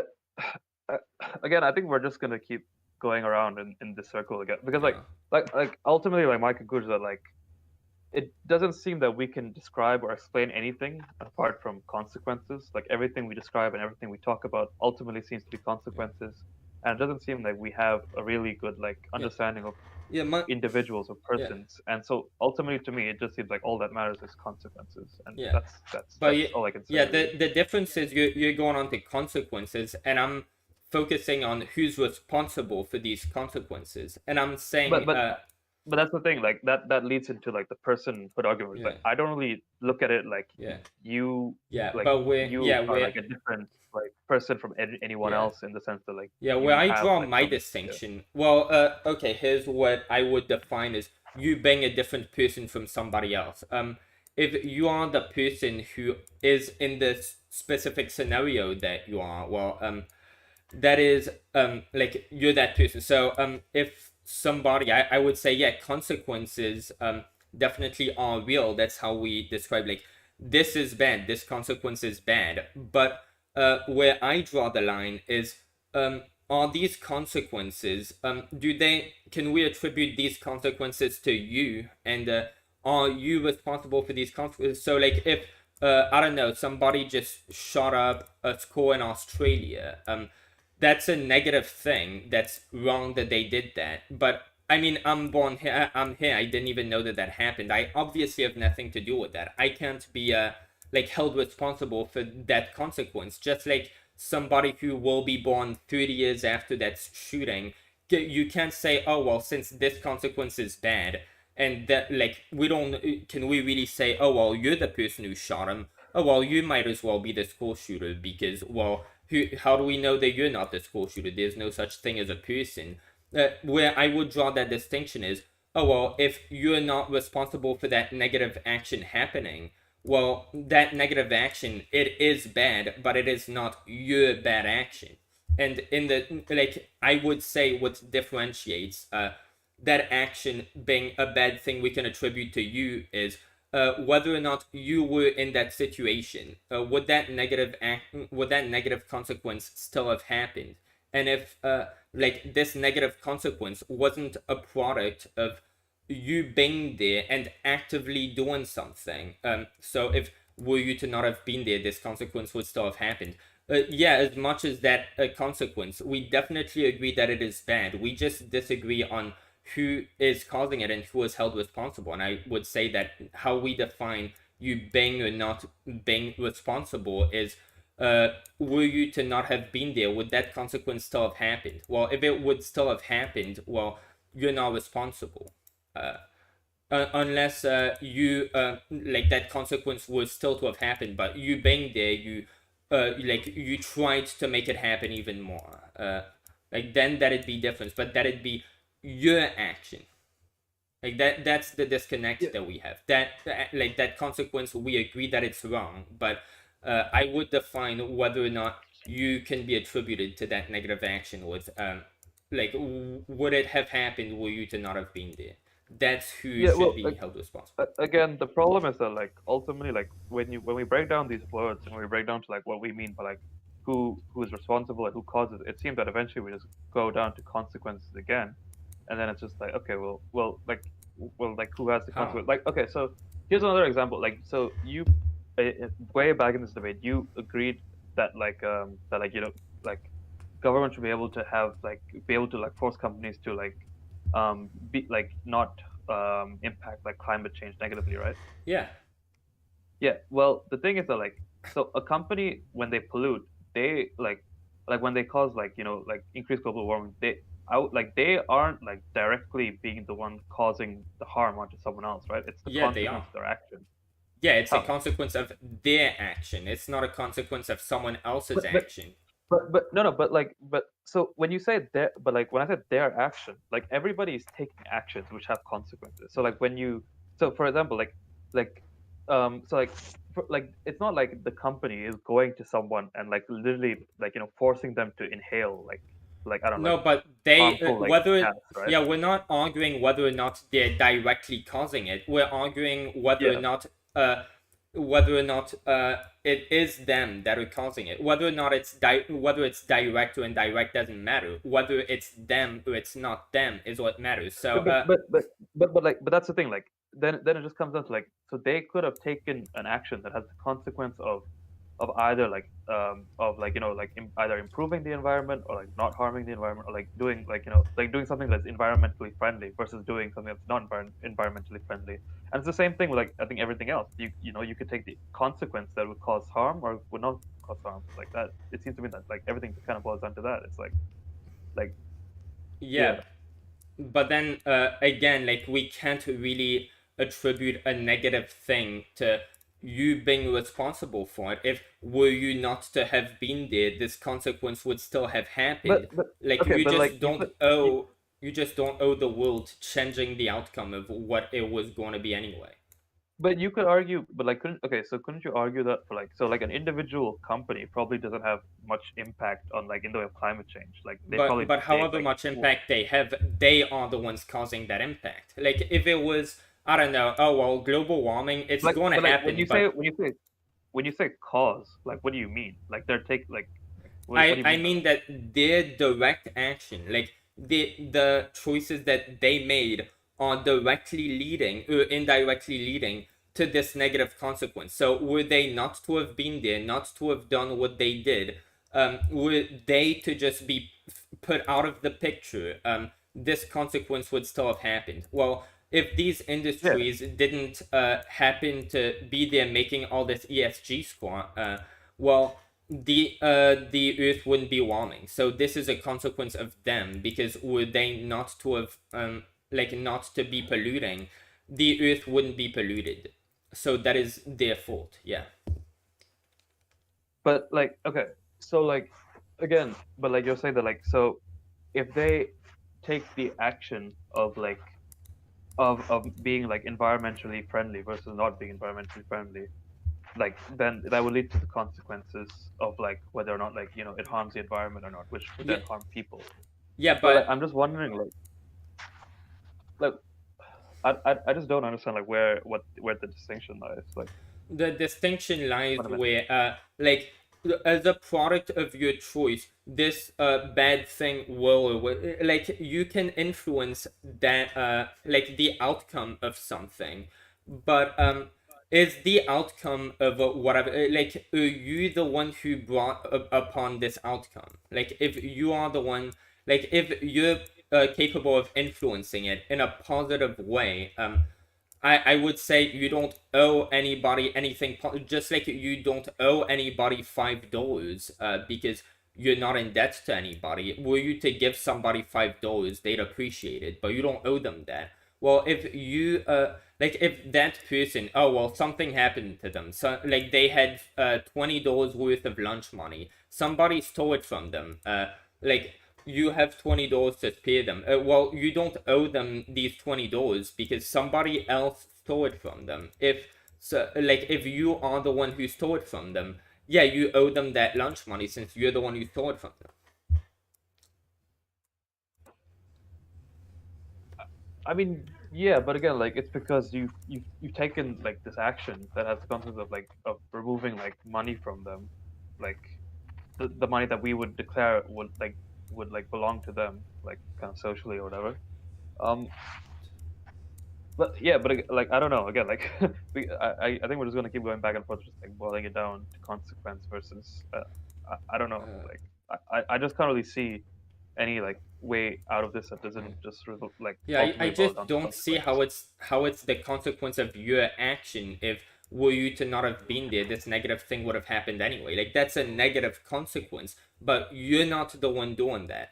You could bring about a better consequence, but I don't think But that you owe the world any better consequences. You just owe them not to bring about any negative consequence. But but you're but not the but one bringing that about. If were but you when you to not say have been. but when you say like if the world wouldn't be any different whether you're here or not, like I could just as easily come up with an example. Like if you if you're if you're like a company that like is like like like polluting, like it's probably the case that like if you didn't exist there'd probably be another company that would have taken your Yeah, place and done the yeah, exact that same would be thing. doing your And negative like action eh, for but you. but sure, but then like if we're talking about just like overall like what change happens in the world, like Yeah, fundamentally nothing, right? It's just like yeah, what change it's happened? the same Nothing. outcome. Yeah, I mean, I agree, it's the same outcome, but you are the one doing it. That's the difference. If oh well, Sure, yeah, but like somebody else would be doing this negative thing. It's like, yeah, that's just like saying, I don't know, well, if like crime type of thing, if you were to not have stolen this thing, somebody else would have stolen it. But if you steal it, like you're the one who stole it, versus saying, oh well, if you know, like if you don't prevent this person from stealing something, you might as well have stolen it. Like that's very different. Like don't you understand that? To no, no. like where So I'm coming from? I understand. So like I think maybe this is like because like I understand like descriptively. There's a difference, obviously. Like there's a difference in the sense that like obviously you're like when we define the word steal, we mean it to be like taking, and so obviously like one person is doing the taking. But like in terms of morally, when we just boil it down to like so everything is just like a consequence, right? So it's like what is happening is that Yeah. you are also taking by your action taking an action that has the consequence of that thing Yeah. Yeah, being it stolen seems that you just ultimately. think that people are responsible for changing the world for the better as much as they are humanly capable of doing it. And It's just that I don't believe I that. don't believe there's anything except consequence because it just Yeah. doesn't seem like Yeah, there is but you like seem to I don't think that since people are capable of like using their own autonomy, then people are capable of changing the consequences of the world around them for the better as much as possible. They have a moral compass, they know what is good and bad, they know how they could change the world for the better. You're pretty much saying that like by fucking nature of being born, you owe the world to promote well-being as much as you are humanly capable of, because once you have that possibility to change the world for the better, like any amount of change for the better that you could have brought about that you didn't bring about because you chose to focus on yourself instead of others, for example, like you are responsible for that. I don't think that like that's a fair assessment to make. Like you aren't responsible for making the world a better place. You're just responsible for not making it a worst place. well yeah I mean I don't know again like this is just going to come down to like I guess just like the fundamental axiom of like I don't believe that like so like when you say you point to this person like you're responsible you're not responsible I don't like again like I just don't believe that like this concept of like a person that's like defined like Yeah. of itself I just believe that like we have this kind of social like thing that definition where it's like everybody is just kind of like, I believe like Yeah, it's just I it's just not like definitely an get where you're individual. going. Like yeah, I yeah. So I just believe definitely that like understand your perspective, and I don't think we're gonna come to an agreement on this, because I definitely, it seems like you think anybody that they just yeah, you being hurt is just as bad as someone else getting hurt, and like you wouldn't want yourself to get hurt if someone hurts. Like if someone comes and hurts you, you defend yourself, but then this other person deserves being defended just as much as you would. But if somebody is hurting that other person and you're not defending them, it's like I get your point, but I don't think we're gonna be able to like get anywhere with this. Yeah. yeah, I So think that's fine. I mean, yeah. I guess we've kind Yeah. of Do you talked have about any everything. other topic? I don't know what type of topic could I possibly have? I don't really know. Oh, what on earth is all this?